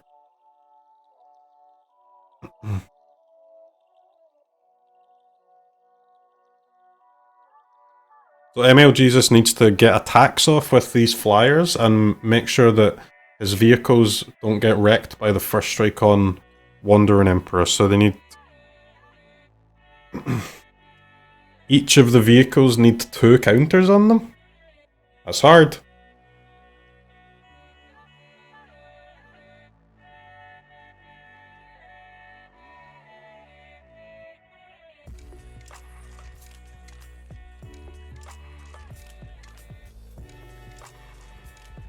Goes for the cave.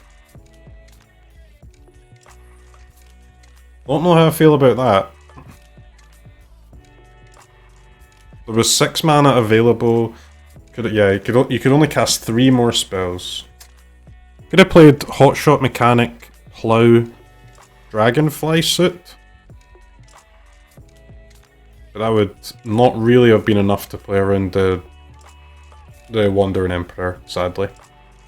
Needed to cast 4 spells, only had 3.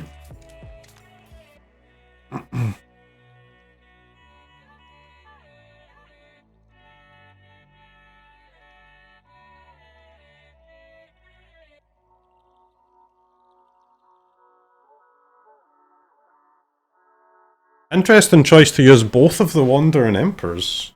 Didn't really have to do that. Well, it looks like they're about to use the second one. Okay, chooses not to.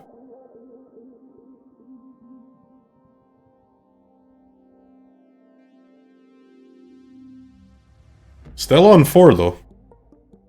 But more Legion Angels coming in hot real soon.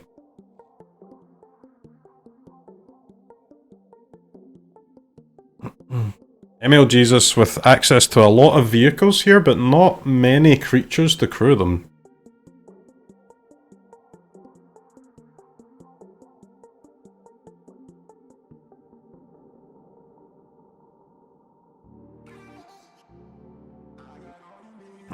Legion Angels are just going to keep getting bigger. 1 mana negate while holding up 1 mana. That's pretty nice. 5 mana adios.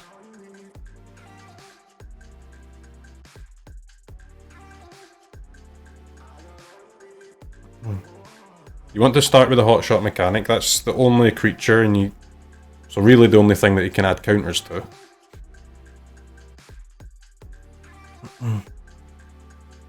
And now it's a case of how much do you want to commit.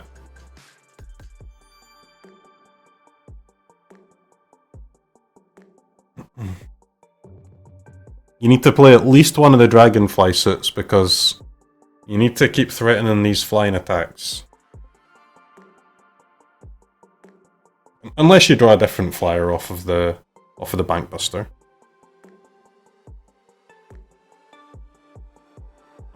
Or just another Bankbuster, sure.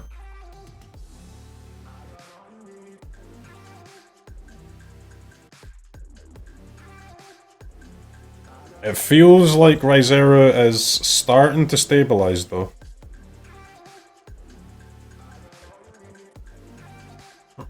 Still so much gas for ML Jesus, but I'm not really seeing how they get through.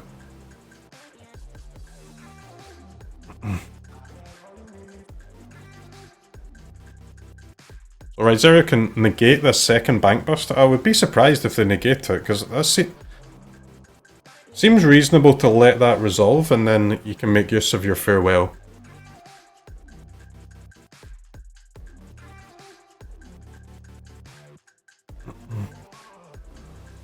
Oh, saving the farewell is also reasonable.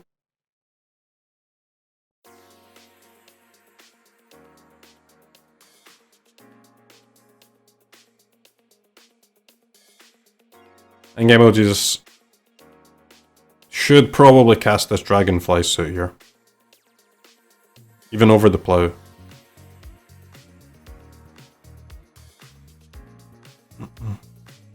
That's a big hotshot mechanic. Can crew the plow by itself.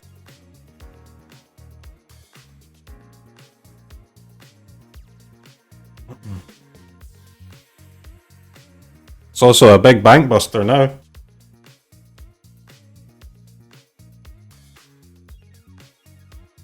These Scouts triggers just so good.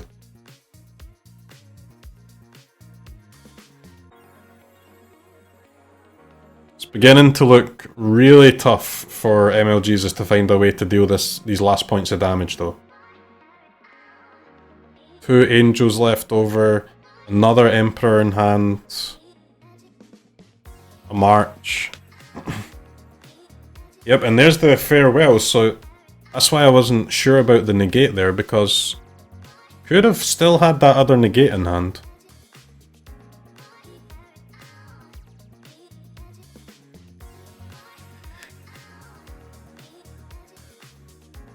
There are 2 Legion Angels in the main deck, so only 2 available to get from the sideboard. I've already fetched them both.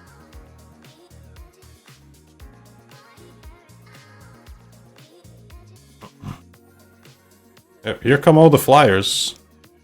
But really running out of creatures to crew these vehicles with now.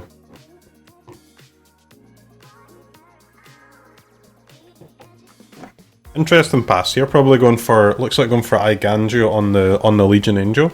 Try and clear the way.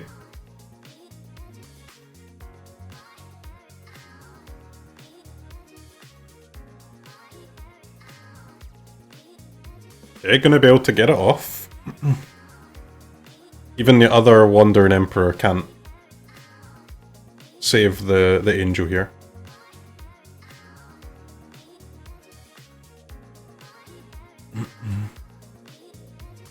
I think if you're ML Jesus, you definitely kill the flyer. You've got 2 flying vehicles in play.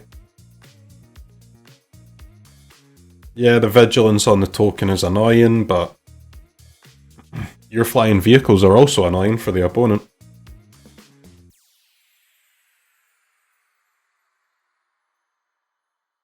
It's just so tough to get this damage in. 2 instant speed removal spells in hand, 2 memory deluges in the graveyard ready to be flashback. Got the white manland as well.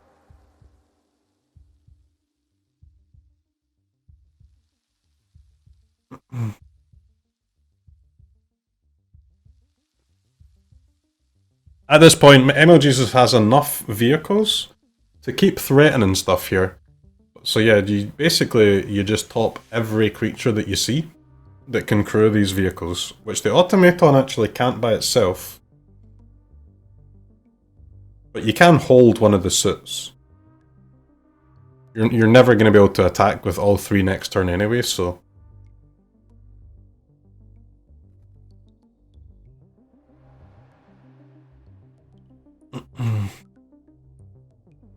And here comes the massive punish for having what is really only the first weak turn that MLGesus has had.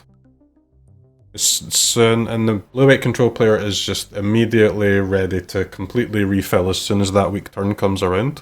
It took a long time for MLGesus to run out of gas here, but it looks like it's finally happened.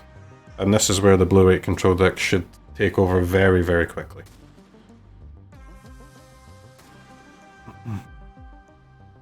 Two Amiria's Calls seems like a great way to not die to flyers. Alright, they take game 1. Rizeru on blue-white control.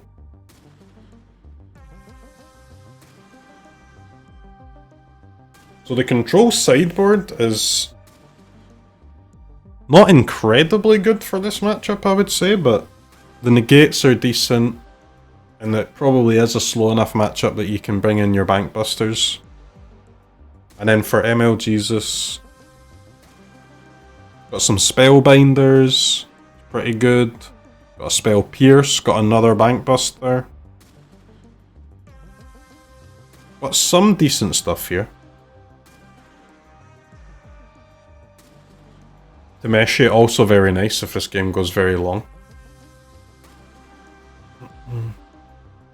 Hard to bring too much stuff back from your graveyard with Temeshe because of the farewells, but it's pretty good against the Doomskars.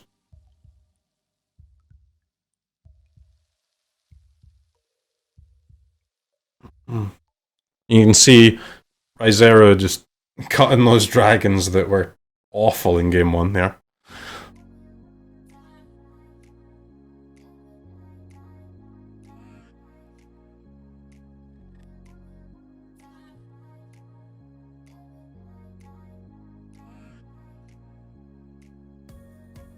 We do see 2 of the 3 Hermits have come in. Hermit, obviously pretty good here. You can counter the non-creatures, and then the 3-mana 2/2 Spirit on the backside is actually pretty good at blocking those 3/2 vehicles, the Dragonfly vehicles. Especially when you're losing some of your blockers by cutting the dragons. Still got your angels, both the Legion Angel and the Amiria's Call, but having a few more can't hurt.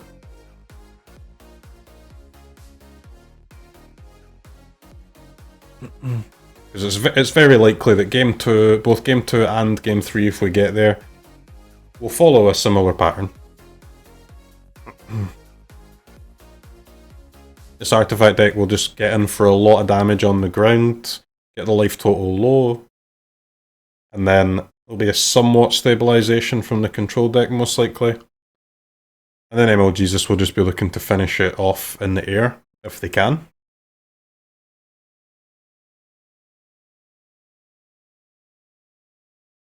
Pretty annoying tap land on turn 1, but this is quite a nice start. Plow it into double hotshot mechanic. Crew your plow attack in. Need a land though to beat this Jawari. Need to play the land to beat this Jawari. Okay, decides to play it a bit slower, which is fair. No ploughing today.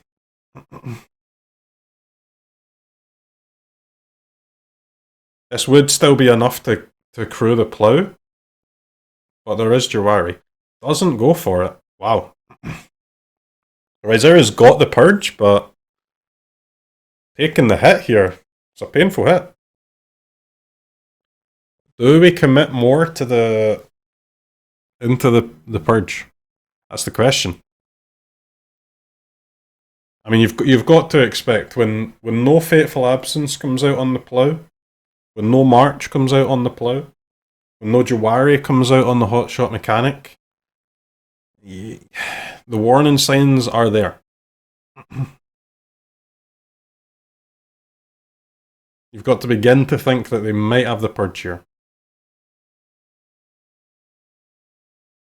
And then you're asking yourself, is my board good enough? Do I need to play something else? Do I need to pretend they don't have the purge?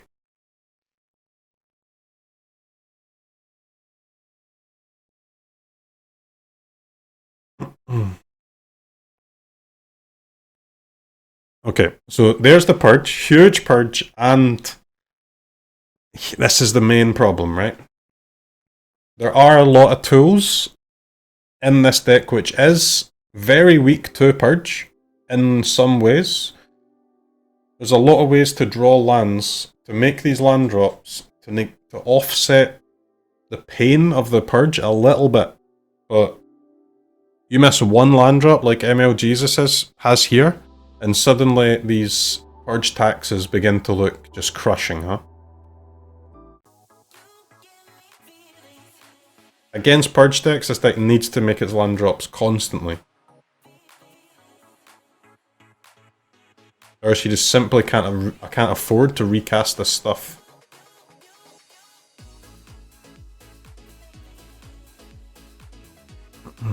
Another land's a start. We also see no more of the board wipes in the blue-white control player's hand here. Second, third, fourth purge, 2 Doom Scars, 2 Farewells, none available at the moment. That was pretty nice for MLGesus though. Getting a kill on the Hermit without it costing you any of your non-creature spells. Sunset Revelry just so good though. Not stabilizing the board, but good at stalling. Alright, if you've got 4 lands and no cards, you want to top deck Scouts. However, if you're Rizero and you've got 2 lands, and your opponent casts a Scouts, you want to have a negate.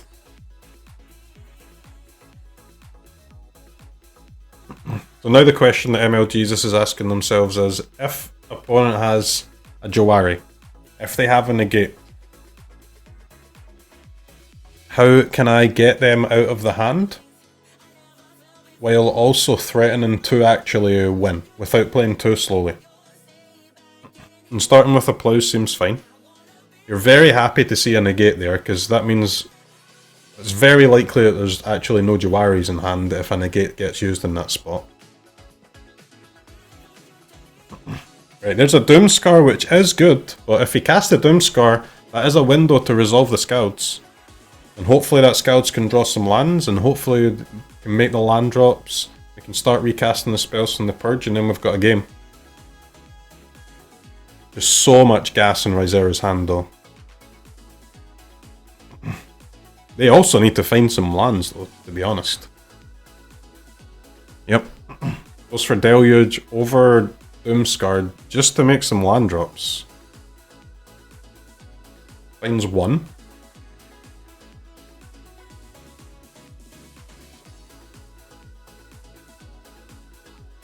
Foretell the Doomscar, huh? I think that is their only Foretell card in the 75, and it is open deck list, so that is now a known Doomscar. But here's your window for the Scouts. And I've got to be honest, those cards are pretty good. Gonna have 6 lands available, so only gonna be able to cast either Scouts and Smith, or 2 Smiths though. One of those 3 bomb-ass cards is not gonna get cast.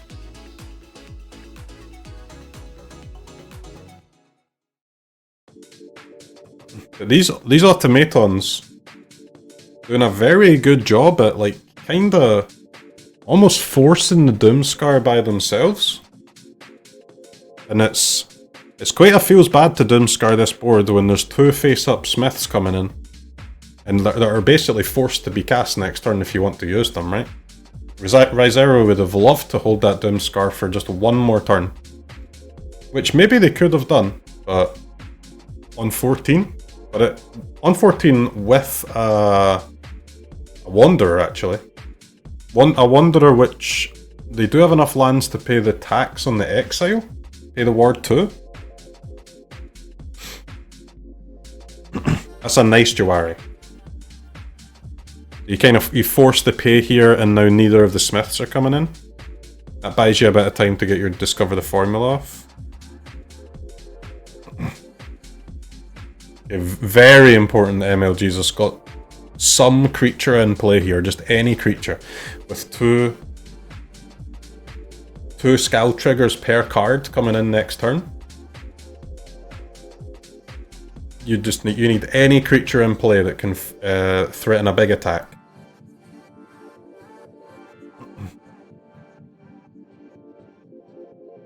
That 1/1 pilot with the 2 Scalds might be enough to take Raizeru off of Discover the Formula for this turn. Because it's so scary, 2 triggers per card. And they badly want to cast it, huh? Now, it is possible that they could cast it, because the Discover the Formula will leave them with 1 mana left open. And they may hit a March. They may hit an Absence. But my god, it is risky.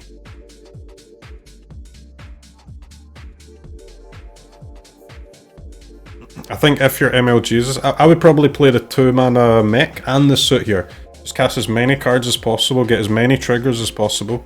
You could play the hotshot mechanic and the mech also, if you prefer, but you know Raizeru's at 7 mana. You know that they're playing 4 Discover the Formula in their deck. You know that they're likely to have one by this point, and you know that they're desperately wanting to cast it, because the first Discover the Formula cast is kind of the beginning of the game turning in favour of the control player. So anything that you can do to delay that Discover the Formula, even by 1 turn. So I would love to see MLGs here, rather than casting the Plough, cast that Mind Mobilizer mech and either of the other 3 drops that are not Tameshi.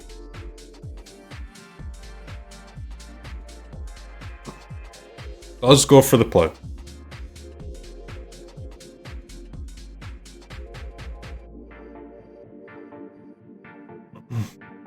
So I think Raizeru will probably, facing that, they probably will play the Discover the Formula here. And they do. Did not find the 1 mana removal. So could have got in for 7 there.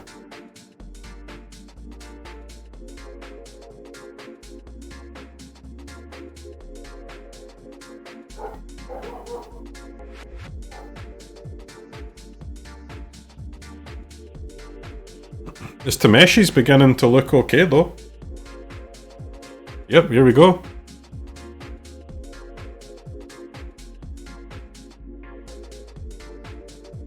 Oh baby.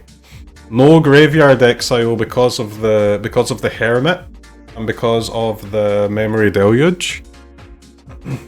Allowing MLGs to rebuy a Scouts here. It can't be countered by the negate. Okay, pretty sick. Very cool.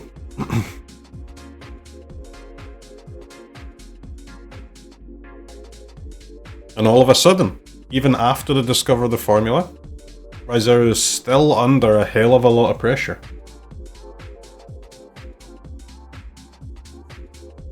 There's a Purge, but I mean, on board there's only 1 target at the moment.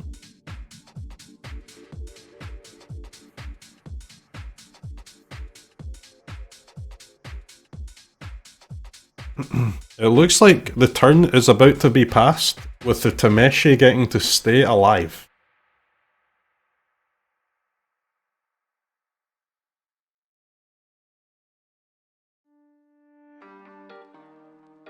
This is a very interesting decision. And MLGs just has endless gas here.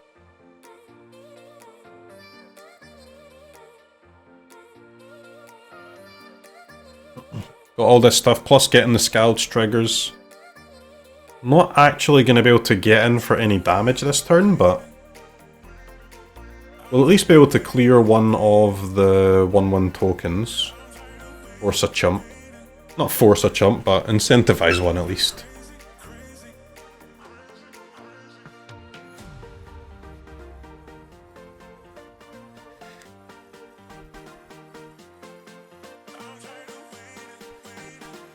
That's another nice sack there on the Hermit.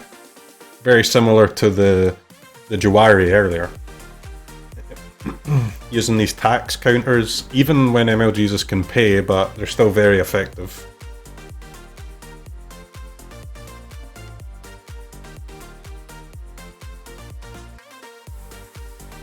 Wow. Does not go for the negate on the Wanderer.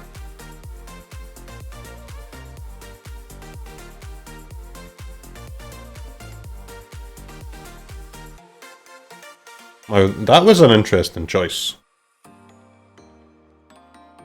The Purge clears the creatures, but it does not kill the Wanderer. And that Wanderer won't be dying this turn. But we can see that MLGs, despite missing that land drop earlier in the game, has been making land drops for the rest of the game. And now these Purges are not so bad, huh?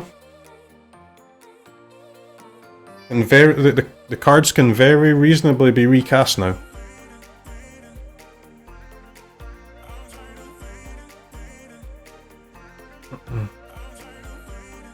The second Farewell that's still in the deck, that's a bit annoying. The Doom Scars are a bit annoying, but the Purges can kind of be overcome now.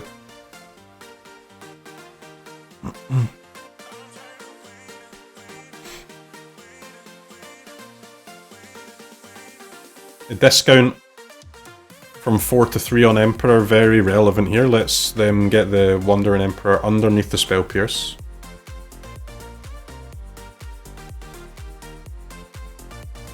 And you get to pay the tax on the ward.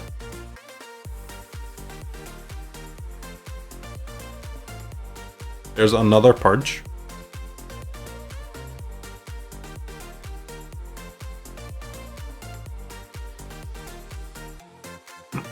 These Amiria's calls are looking like they're going to be very relevant again.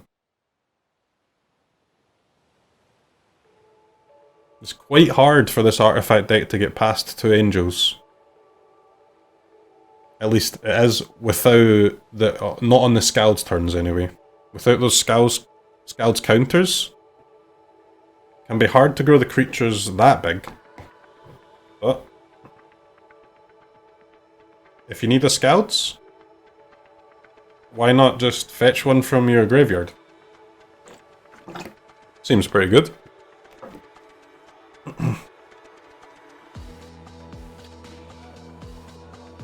Why top deck Scalds when you can just get them whenever you need them with Tameshi God?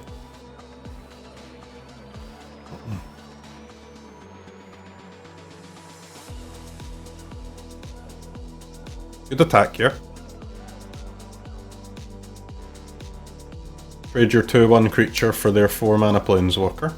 Or 3 mana. Depending on your outlook. Another negate is nice.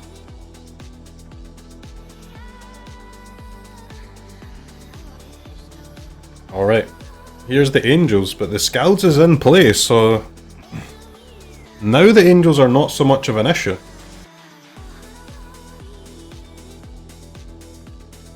Just need to make sure that you don't commit too much to the board that the remaining Purges actually do become a problem, but just enough to the board that you can beat these Angels. So again, as it has been for the entire match really, just a balancing act on each of the turns for ML Jesus, and Ryzeru just trying to tread water for now.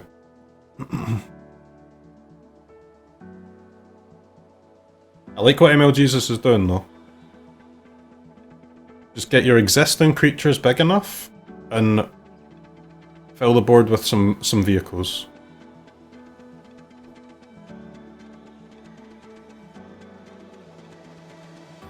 Okay.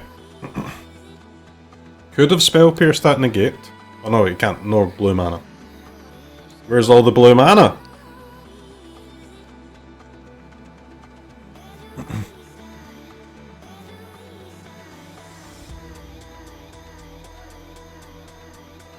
Yeah, that's a brick. Wow, attacks with the Tameshi. And the Tameshi does not get killed. Okay, kind of weird combat there.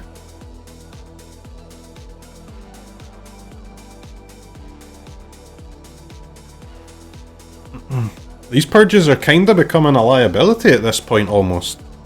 Like, MLGesus has so much mana that just letting them recast these smiths is...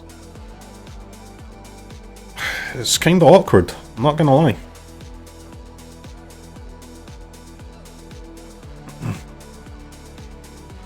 But it looks like Rizera has finally found a window where they're not taking a bunch of damage actually on that turn. So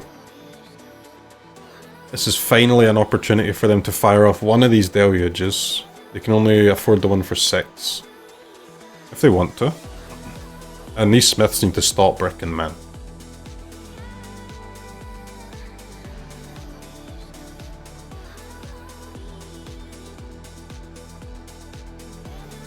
Okay, there you go.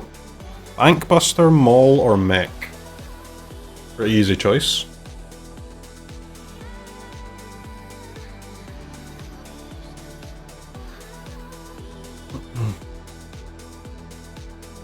MLGesus just keeps building like a threatening board every single turn. It's kind of impressive. But this is a huge deluge. This is the window that Rizera's been waiting for. They've been trying and trying and trying to get chumps off, to get blocks off, getting farewells off. For this one chance to swing the game. And they did find a discover. And this is the beginning of the game swinging in their favour. Do they have enough time to swing it the whole way? That's a bit more difficult to answer.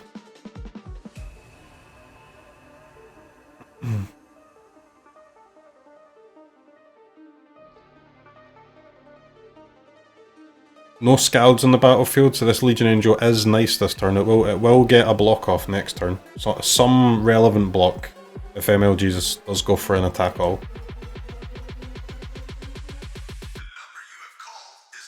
The thing is, that Angel cast did take them off of Discover the Formula though.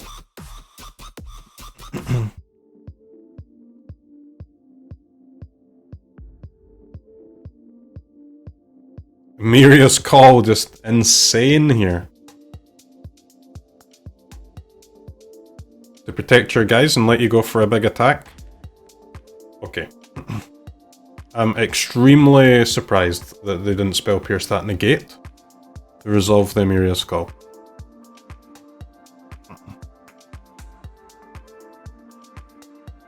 Like, you did get the Scalds off, but, I mean...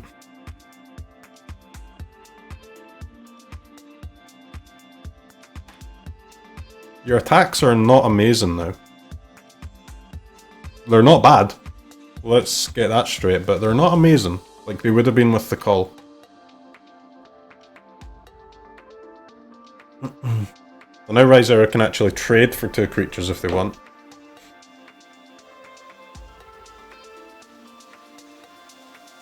Rather than what essentially would have been chumps.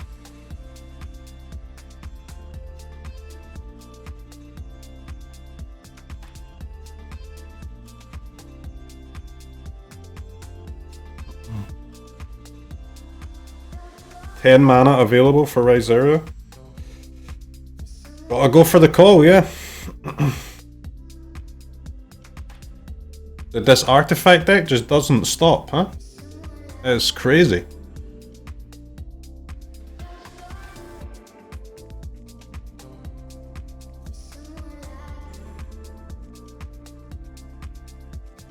His control deck is not that dirtily. Like, it is putting up a serious fight, but MLG's is just finding so many ways to do threatening attacks. Like, there's only really been, at least in this mid to late game, there's only been one turn where they haven't threatened huge attacks. And that was the turn where Ryzeru got to get the 6 mana Deluge off. But even that 6 mana Deluge wasn't quite enough to stabilize, and now they're in real trouble.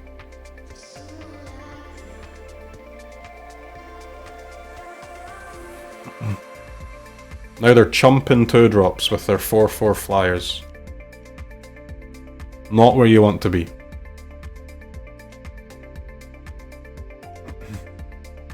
Not at all.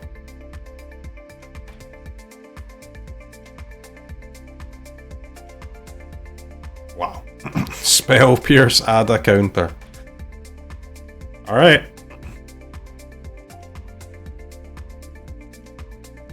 $10 mana, 11 mana, so you can go... It's got to be the Deluge, yeah? But the Deluge can only really find a Purge, right? 4 mana left over, you can't cast Farewell, you can't cast Doomscar. So yeah, it's got to be Discover, really. And we've seen how bad Purge is now. So that wouldn't even be a temporary fix. I mean, that would just be a loss. It's a concede, really, if you go for Memory Deluge there. They went for the Discover and didn't find too much, honestly.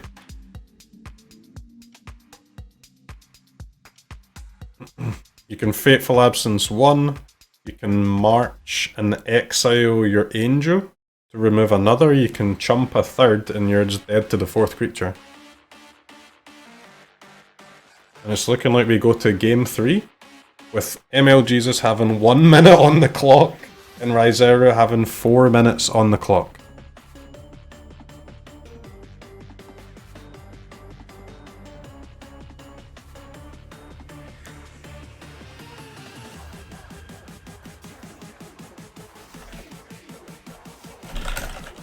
We go to game 3. It's not going to be much of a game 3 though.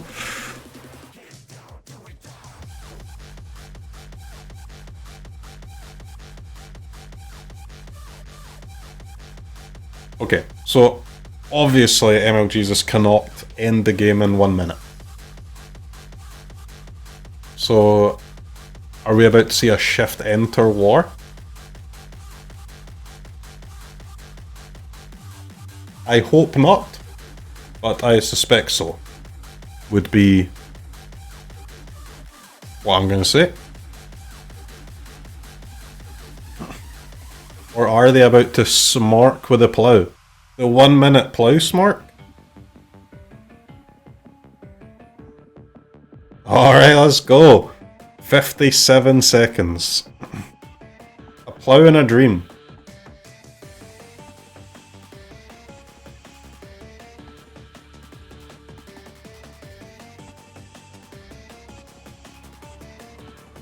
Okay.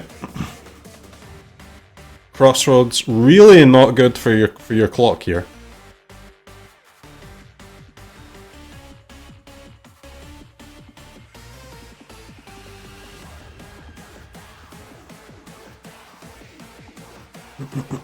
"41 seconds.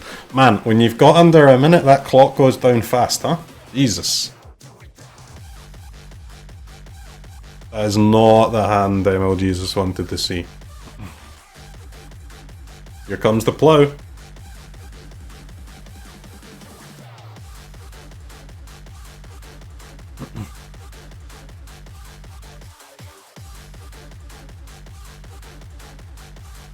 There goes the plough. What a match.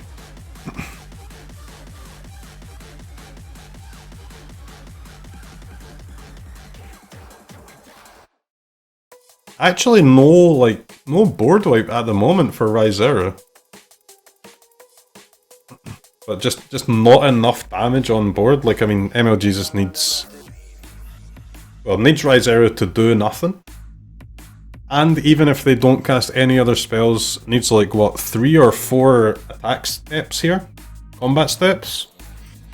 To deal enough damage, and you ain't doing 4 attacks in 3 seconds, let me tell you that. Alright, and ML Jesus is gonna run out of time. And another insane match. These matches, all 3 of the matches we've seen so far today have been crazy. Very good games. Congratulations to Rizera. Nice. I like their deck. In fact, I mean, I like both of those decks. Those 2 decks are sick.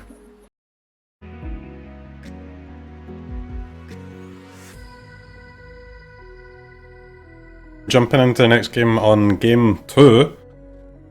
It looks like players started a bit early. Or is this is game 1 actually, this is fine. We've got Rakdos, well, Grixis, let's call it. Rakdos / Grixis, mid-range, versus our good friend Rizara. The successful Gandalf from the last game. And looks like Rizara's doing well again here. These negates coming in handy as usual. Emiria's Call's coming in handy as usual. Clogging up the board a bit here. So we've got Wanzalis on Grixis versus Rizara on blue-white control. Looks like one's about to flip a Fable though. Fable with the Harvester can also start eating away at these angels. If he gets any time, because in comes the haul for 7. Nope. No Kiki Jiki Harvester combo. Key to the Archives in play. Blunder's a good draw, but looks very bad here. Already still 3 cards in Rizara's hand. They've got a Memory Deluge in the graveyard. It looks like it's been discounted by 1. Plus, don't forget about the 2/4/4 angels when you're on 9. It's a bit spooky. Can remove one of them with the mauling, but it looks like there's a perpetual cost on there for the 1 life. So we'll actually go to 8 by using it. So can kill the haul here, but will actually leave themselves dead to the angels by casting it.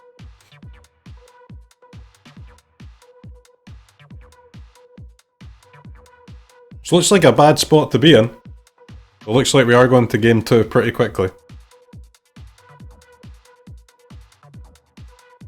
Rizara doing very well with this blue-white control deck. So far. Rakdos / Grixis will get a lot better after sideboard though. Especially against a deck like blue-white control. Got check for traps there. Actually not a ton of discard in the sideboard. Strangely. Only 2 check for traps. No more trespassers. Being able to bring in the elixirs is nice, because they don't die to the purges that we know that Rizara plays. 4 purge, 2 doomscar, 2 farewell. But they do die to the farewells. But being able to dodge the purges is nice. The thing is, with this like adversary, invoke despair version of Rakdos, you don't get hit by the purge too badly. Anyway, so I wouldn't be surprised to see the purges actually come out.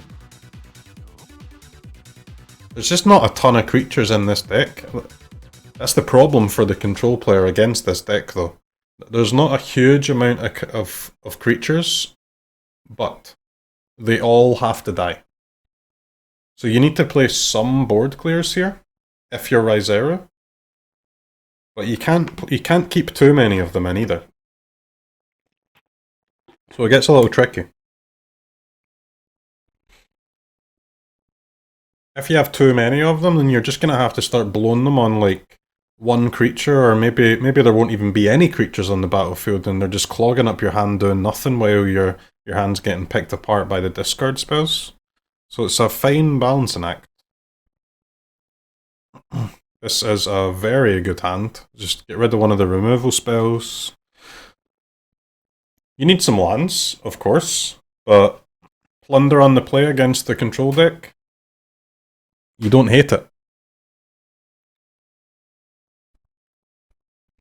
We'll see if they discard 2 or discard 1 and pass a card over it. Third land is good. Still need 2 more lands though. So you really wouldn't mind seeing, if you're Juan Salas, you wouldn't mind seeing 1 discard and then conjure a land here. You also don't mind getting a negate, do you? We can see Rizera's hand now. He's got Fateful Absence to discover the formula. Wow. Very, very slow hand.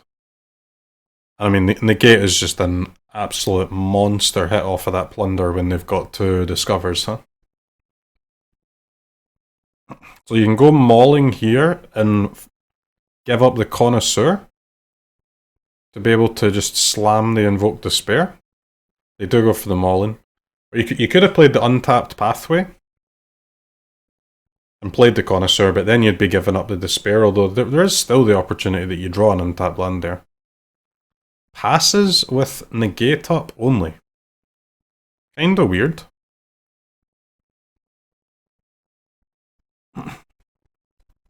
So Han's looking for 6th land, I guess.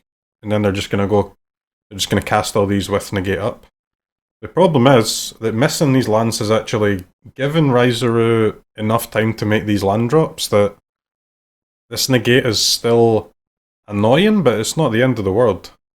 But this is insane though. City Stalker, negate one of the discovers, and you get to maybe get rid of the second one, although I would suspect Farewell's getting pitched here. Rizuru could have played around that by keeping the Emiria's Call in their hand. But they played it as a land earlier. City Stalker Connoisseur just so goddamn good. But the slow play from Juan is kind of hurting now though. A lot of these big cards like Invoke and Cosmos Elixir, they could have been in play already.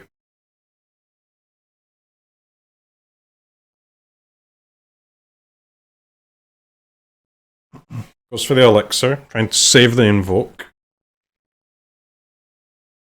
There are some Planeswalkers in the control deck, so might be trying to save them until one of those Planeswalkers comes down.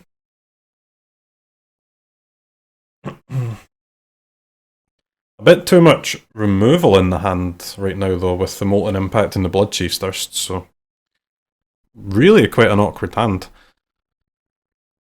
Rizuru just getting paid off so much from playing these 4 Discover the Formulas. Looks like a lot of the decks in the event are playing grindy enough and slow enough that you can just get away with playing them. And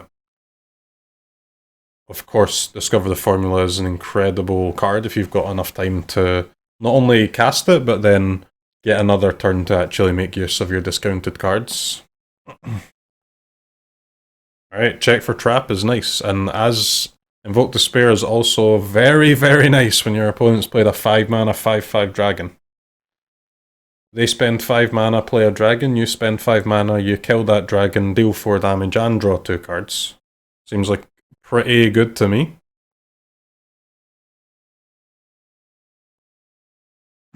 Check for traps, showing its power there. Instead of just discarding the Memory Deluge and letting them flash it back, they get to fully exile it. Just kind of huge. One also got an adversary with 8 mana, so able to flash back 2 spells. One of which could be another check for traps.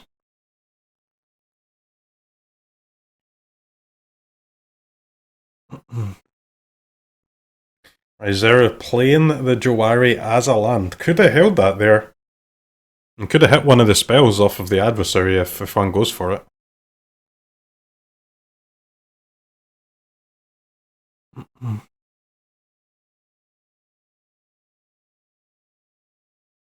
Fateful Absence and the Negate.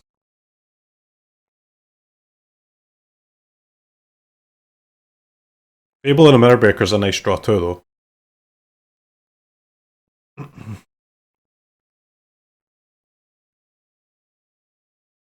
Rizera does have a lot of lands and got both a hall and a cave, so it's going to be tough for one to get in for a lot more combat damage than this now. Might have to just keep the grind going. Very surprised that they're going for an adversary only for 5 rather than 8.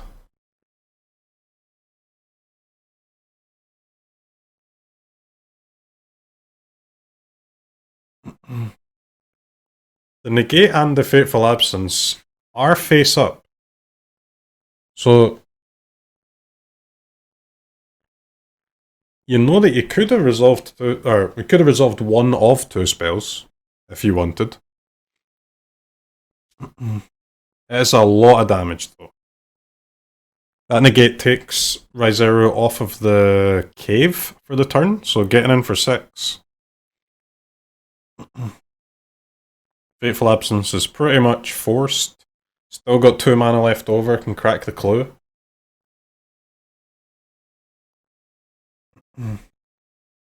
Interesting again to play the Fable and not... Those 1/1 tokens off the Sokenzan are very relevant at this time of the game.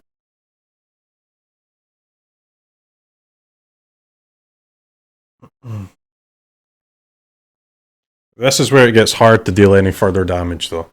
Rizera is passed here with the Hall available.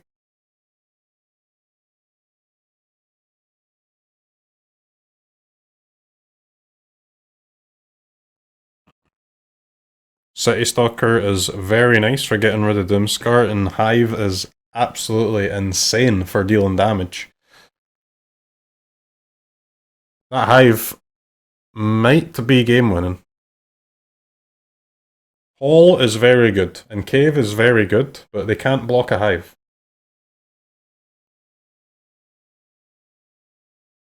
Key top deck, but no card to actually discard to be able to draft from the spellbook. Very awkward.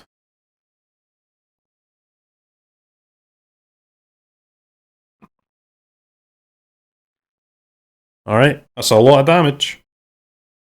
You're getting for 3 with the Hall. That looks like lethal to me. Not quite. Not quite. 1 off. But the Geist is jumping one of the 3/3 non-Hive creatures.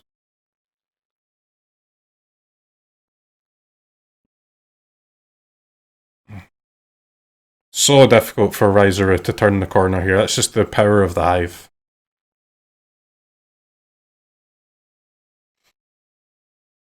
Goes to 1 and with no board presence. It's just, unless they get an insane hit off of this key, it's so unlikely that they won't die to this Hive.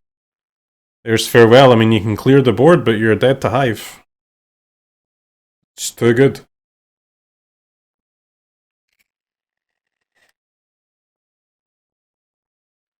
Alright, 5 mana for the key. Counterspell Demonic Tutor, and that is D-Spark, I think? Oh, D-Spark and Counterspell don't do shit.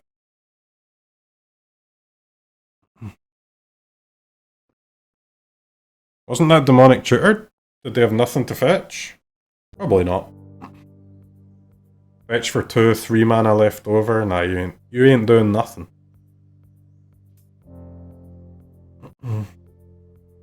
Nice. Use the Connoisseur, get some more information on the turn you're about to win. I appreciate that kind of thing.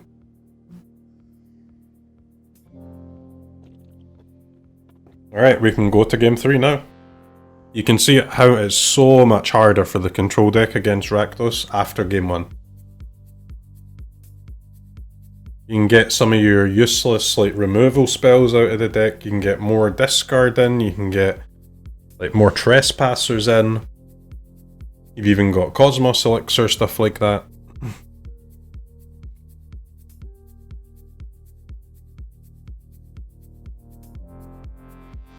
Is there anything that Rizero could be using?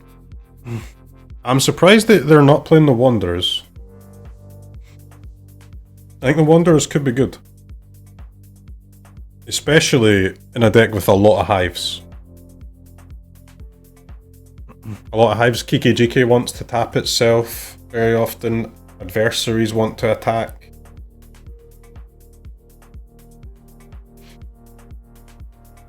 That is a strange one for me.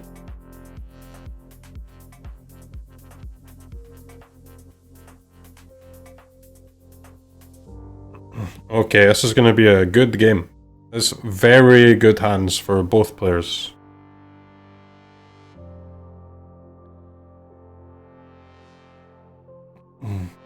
Rizero's got a Doomscar with Jawari, which is good.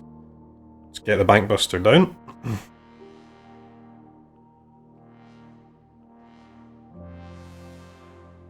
One with Plunder, Painful Bond, and 2 Kikijikis with possible Invoke Despair follow-up. A Field of Ruin off of the Plunder, very good. Now you might... I mean, that's going to be huge. If Juan wins this game, most likely that Field of Ruin will be a very important part of it. Getting rid of the Hall and making it easier to get in for some more attacks on the ground. It does not help him cast his 2 Invoke Despairs, but got another Fable to do some cycling with. Connoisseurs and great top deck. Rizero with no lands in hand though. Needs a land here. Okay, gets one. Nice. Pretty good. You can play the Hermit and then you get to hold up Negate, you get to hold up Cracking the Hermit, you get to hold up Drawn with the Bankbuster. So Juan's quite incentivized to make some sort of proactive play here. To not... or put some pressure on this Bankbuster. Try and punish it a little bit.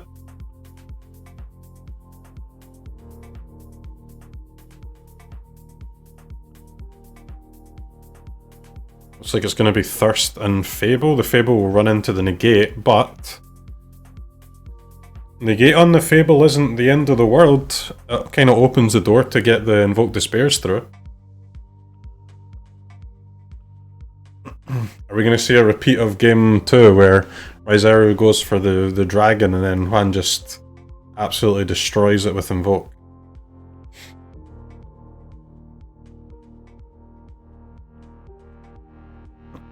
Another Bankbuster is good. So we'll probably see Juan slam an Invoke here and just to get one resolved, which will then probably incentivize Rizero to play this dragon out. And then the second Invoke is just going to be devastating.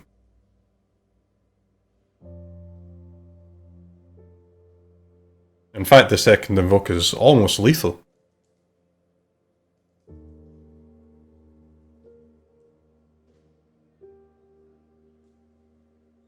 I mean, what are you going to do if you're not playing the dragon?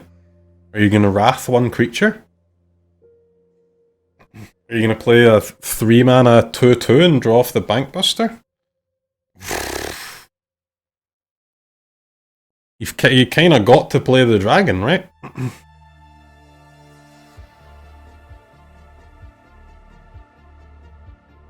Very interesting. Wow. Foretell Doomscar.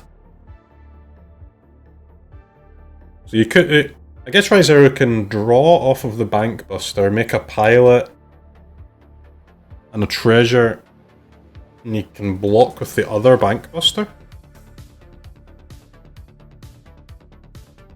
and you'll be able to draw. The Bankbuster will die with 2 charges on it, probably. Although maybe now that he's drawn Discover the Formula, maybe he won't draw. Because you need that treasure to cast it, right? I find that hard to believe. I think you've got to draw. That gives you at least 2 hits at a land. And on top of that, most likely you won't even be playing Discover the Formula next turn. I mean, the only way you can play Discover is if Juan does nothing.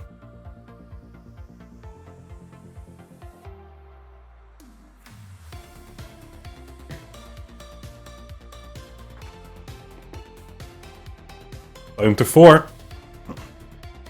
The treasure has been used, so still only 5 mana. Second dragon looking a little bit better than the first one, but there's a hive again, man. These hives, they're so good. 3/3 menace on a land when your opponent's on 4 life. Absolutely crazy. Plunder's just a great top deck too. I think whatever you're doing, if you're Juan, you've got to also attack with a hive, so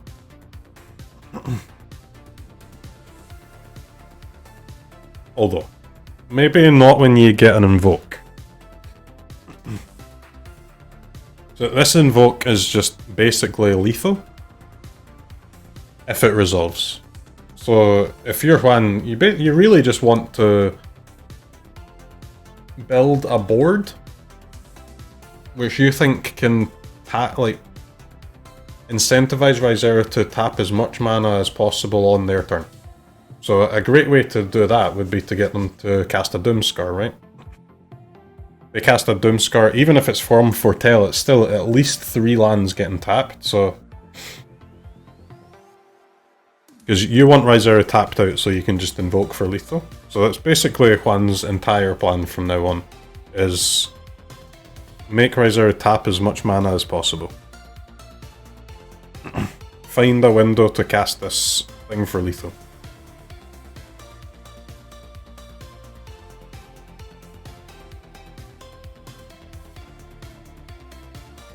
Gain 1 life.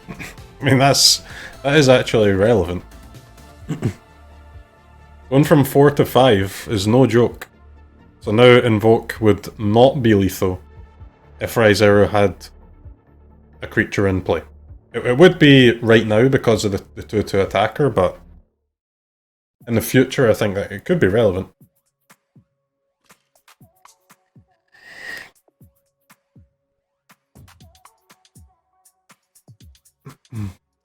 Rizera really paying the price for using that treasure earlier. Still hasn't cast this to Discover yet, which they could have cast earlier.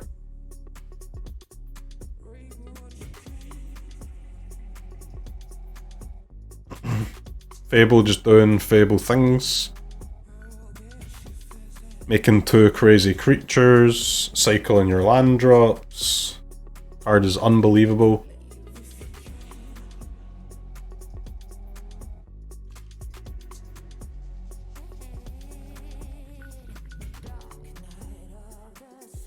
Are we just gonna slam the Despair?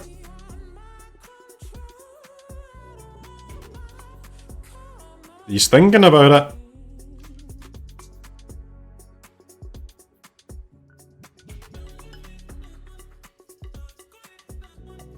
Do have alternatives with the 2 painful bonds, can draw.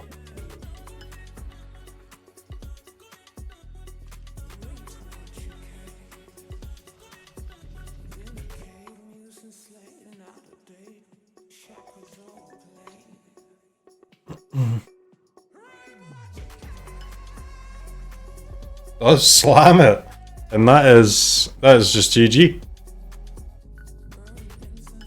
What a card, Invoke Despair, and what a deck, Rakdos Midrange. And Juan pulls out the win over Rizera. Hello, we're back, and we actually have the match we were planning on watching now. And it is Juan against Mateus in the Rakdos Mirror.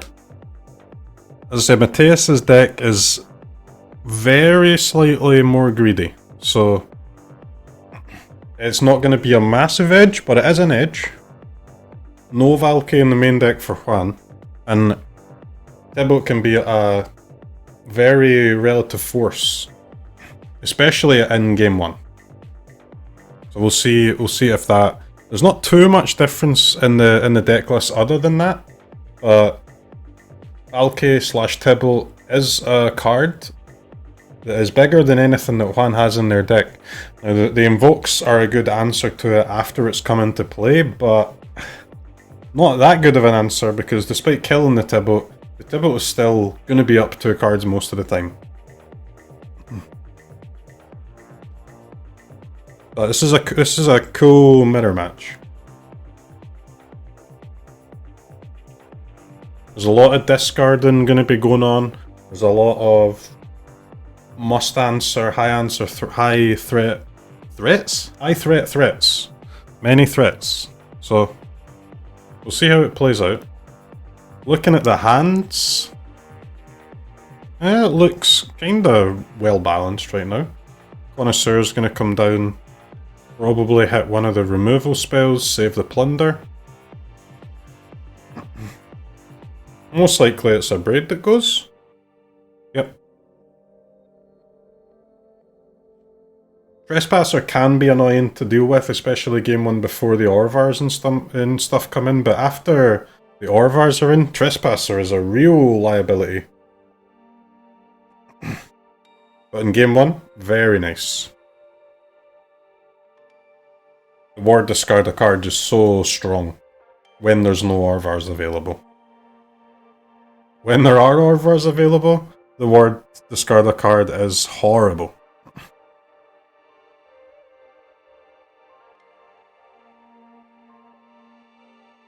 Yep, so you can expect game 1 of this mirror match to play out much like this a lot of the time. Just removing each other's stuff, discarding each other's stuff, trying to draw some cards. Very low resource game 1, because there's just such an abundance of discard on either side. Now, Fable of the Mirror Breaker is the type of card that can turn it in your favour though. Especially once we're quite late into the game like this and the amount of removal spells, or most of the removal spells have been used, most of the discard's been used. It looks like Mateus does have a plunder though, and I mean, one can't really afford to discard this Fable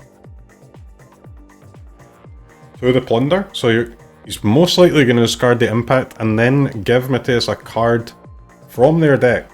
And given that it's a mirror match, you don't really mind getting a card from the opponent's deck. It's just essentially exactly the same as drawing a card.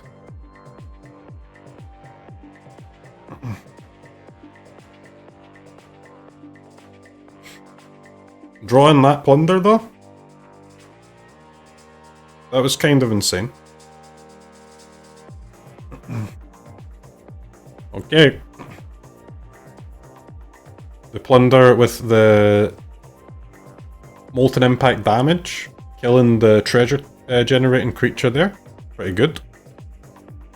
Adversary is obviously an insane last card to have in your hand. We'll find out if they get to keep it. They will. So basically here I got Adversary and a Bond, which is also a banger of a card. Versus 2 Fables. Did not find an untapped land, so can't actually get the Adversary down this turn. It's annoying. And your Connoisseur kind of discarding nothing because nobody has any resources at this time of the game. Be interesting to see if Juan keeps this Molten Impact. Kill the Connoisseur. Yep. Could have looted that away, which I think would have been fine too. But with a blood token in your hand, or with a blood token on the battlefield, you may as well just keep that removal, get it used. Alright, here comes the adversary, and it's 4/8. Can recast 2 spells from the graveyard. Molten Impact is obviously insane here.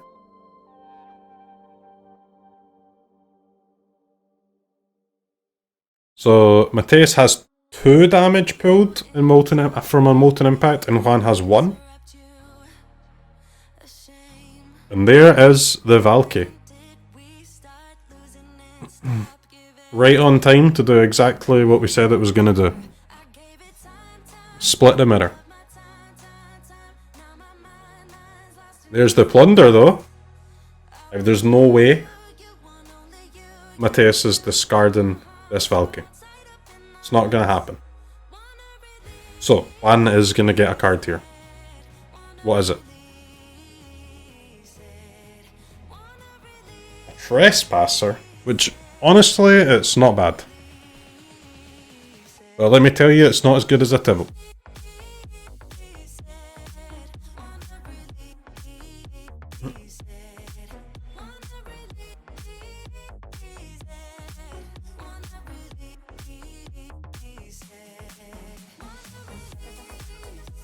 So either we'll probably just see Tibble +2, I imagine. Or depending on what the graveyard does. Adversary is also an incredible top deck, so we might see the Adversary first. That's one of the only cards in the deck that they would Mateus would consider here over just slamming the Tibble. Especially with that 2 damage from the Molten Impact earlier.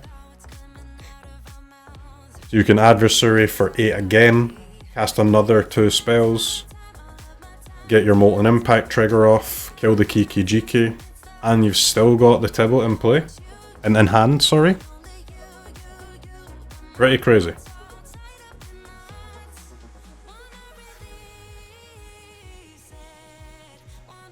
Another Molten Impact.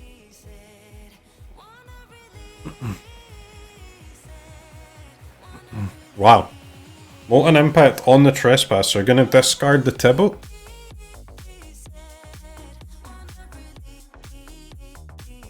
Attack, put them down to 1. I mean, putting them down to 1 seems quite good here. With 2 4/4s in play and a Hive.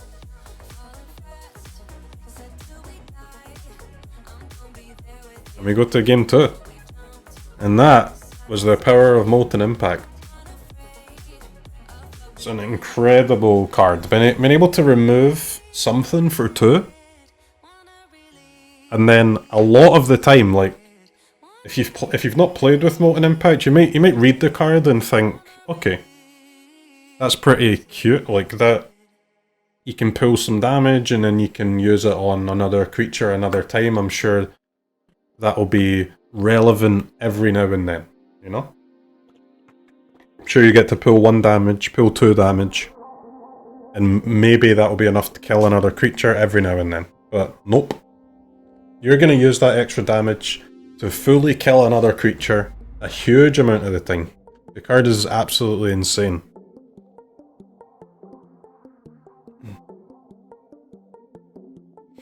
And here come the Orvars. So after sideboard, this matchup is like completely different. The Orvars come in. The discard a lot of the time will go out. It looks like both players here choosing to keep all the discard in, despite the fact that it's open deck list and they know that each other has 3 Orvars.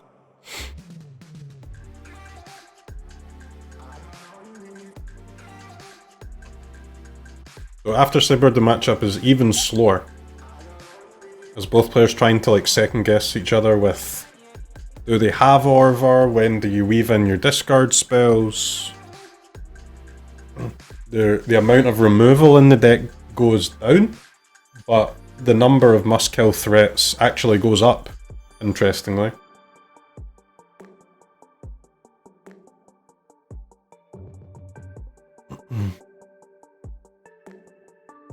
Very different hands here.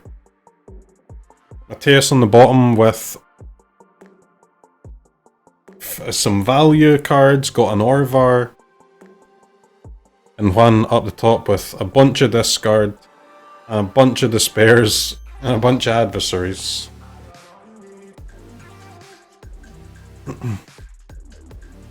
And here we see the power of Orvar. Even on a discard spell this early in the game, you still get to ramp off of it. Copying the pathway for red there. Which is pretty good because Mateus is attempting to get this elixir down, and now they've got enough mana, enough lands to get this elixir down without actually having to place the mauling as a land. Could have tried to keep that as a spell. Obviously you're going to discard it to the second blunder. And here is the buffed Cosmos Elixir. Another card I think is super good. Very underplayed. Good in the mirror. Good against Rakdos Sacrifice. Really, like, good against blue-white control. Good against pretty much everything except the very fast aggro decks like mono-white, like runes. But in any medium to slow game, just an incredible card.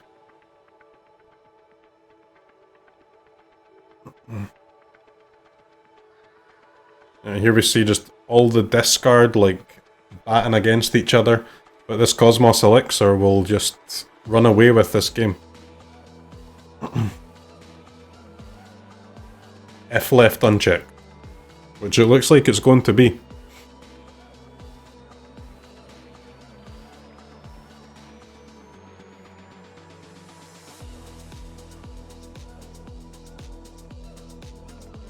Molten Impact Scry. I mean, you don't love to keep the Molten Impact, but you have to keep it, right? You know there's a Fable of the Mirror Breaker's about to flip.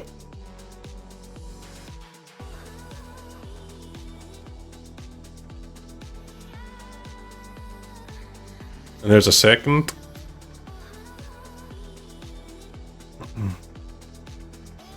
So again, the power of Molten Impact, though. That's 3 damage pulled for the next instant or sorcery. So at least one of these flipped Fables will just be dying to a random spell.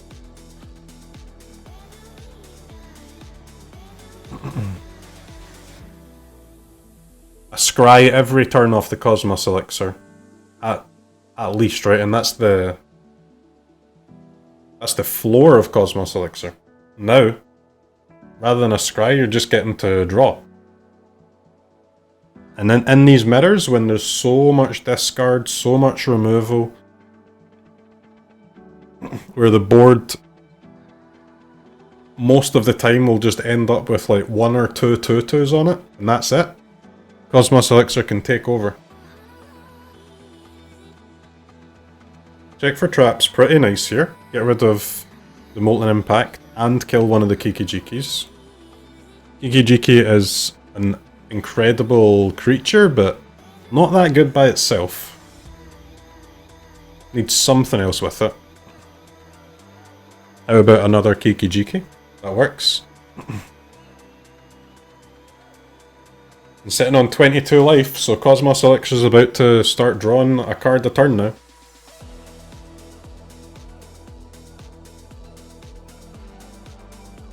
Just so good. And Juan just can't keep up with this.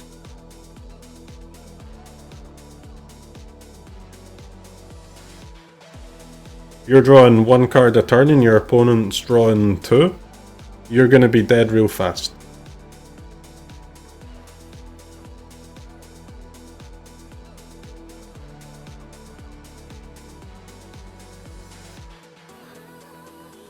And that is the power of the Cosmos Elixir. You're not doing any like huge, fancy, crazy combos. You're just playing a 4-mana artifact. And other than that, doing the same thing that your opponent's doing. And that elixir will just take you to the win. And there we see it. But congratulations to Mateus. That was a good win and a good display of the power of Cosmos Elixir and the power of Alki. Which it didn't quite come down in game 1, but just the threat of it and having it available, it was going to be the difference in game 1 if they didn't top deck that adversary anyway. Alright, and that's the last feature match for the day. So we'll be back tomorrow at the same start time for the conclusion of the tournament. Thank you very much, guys. Good night. Ecuador!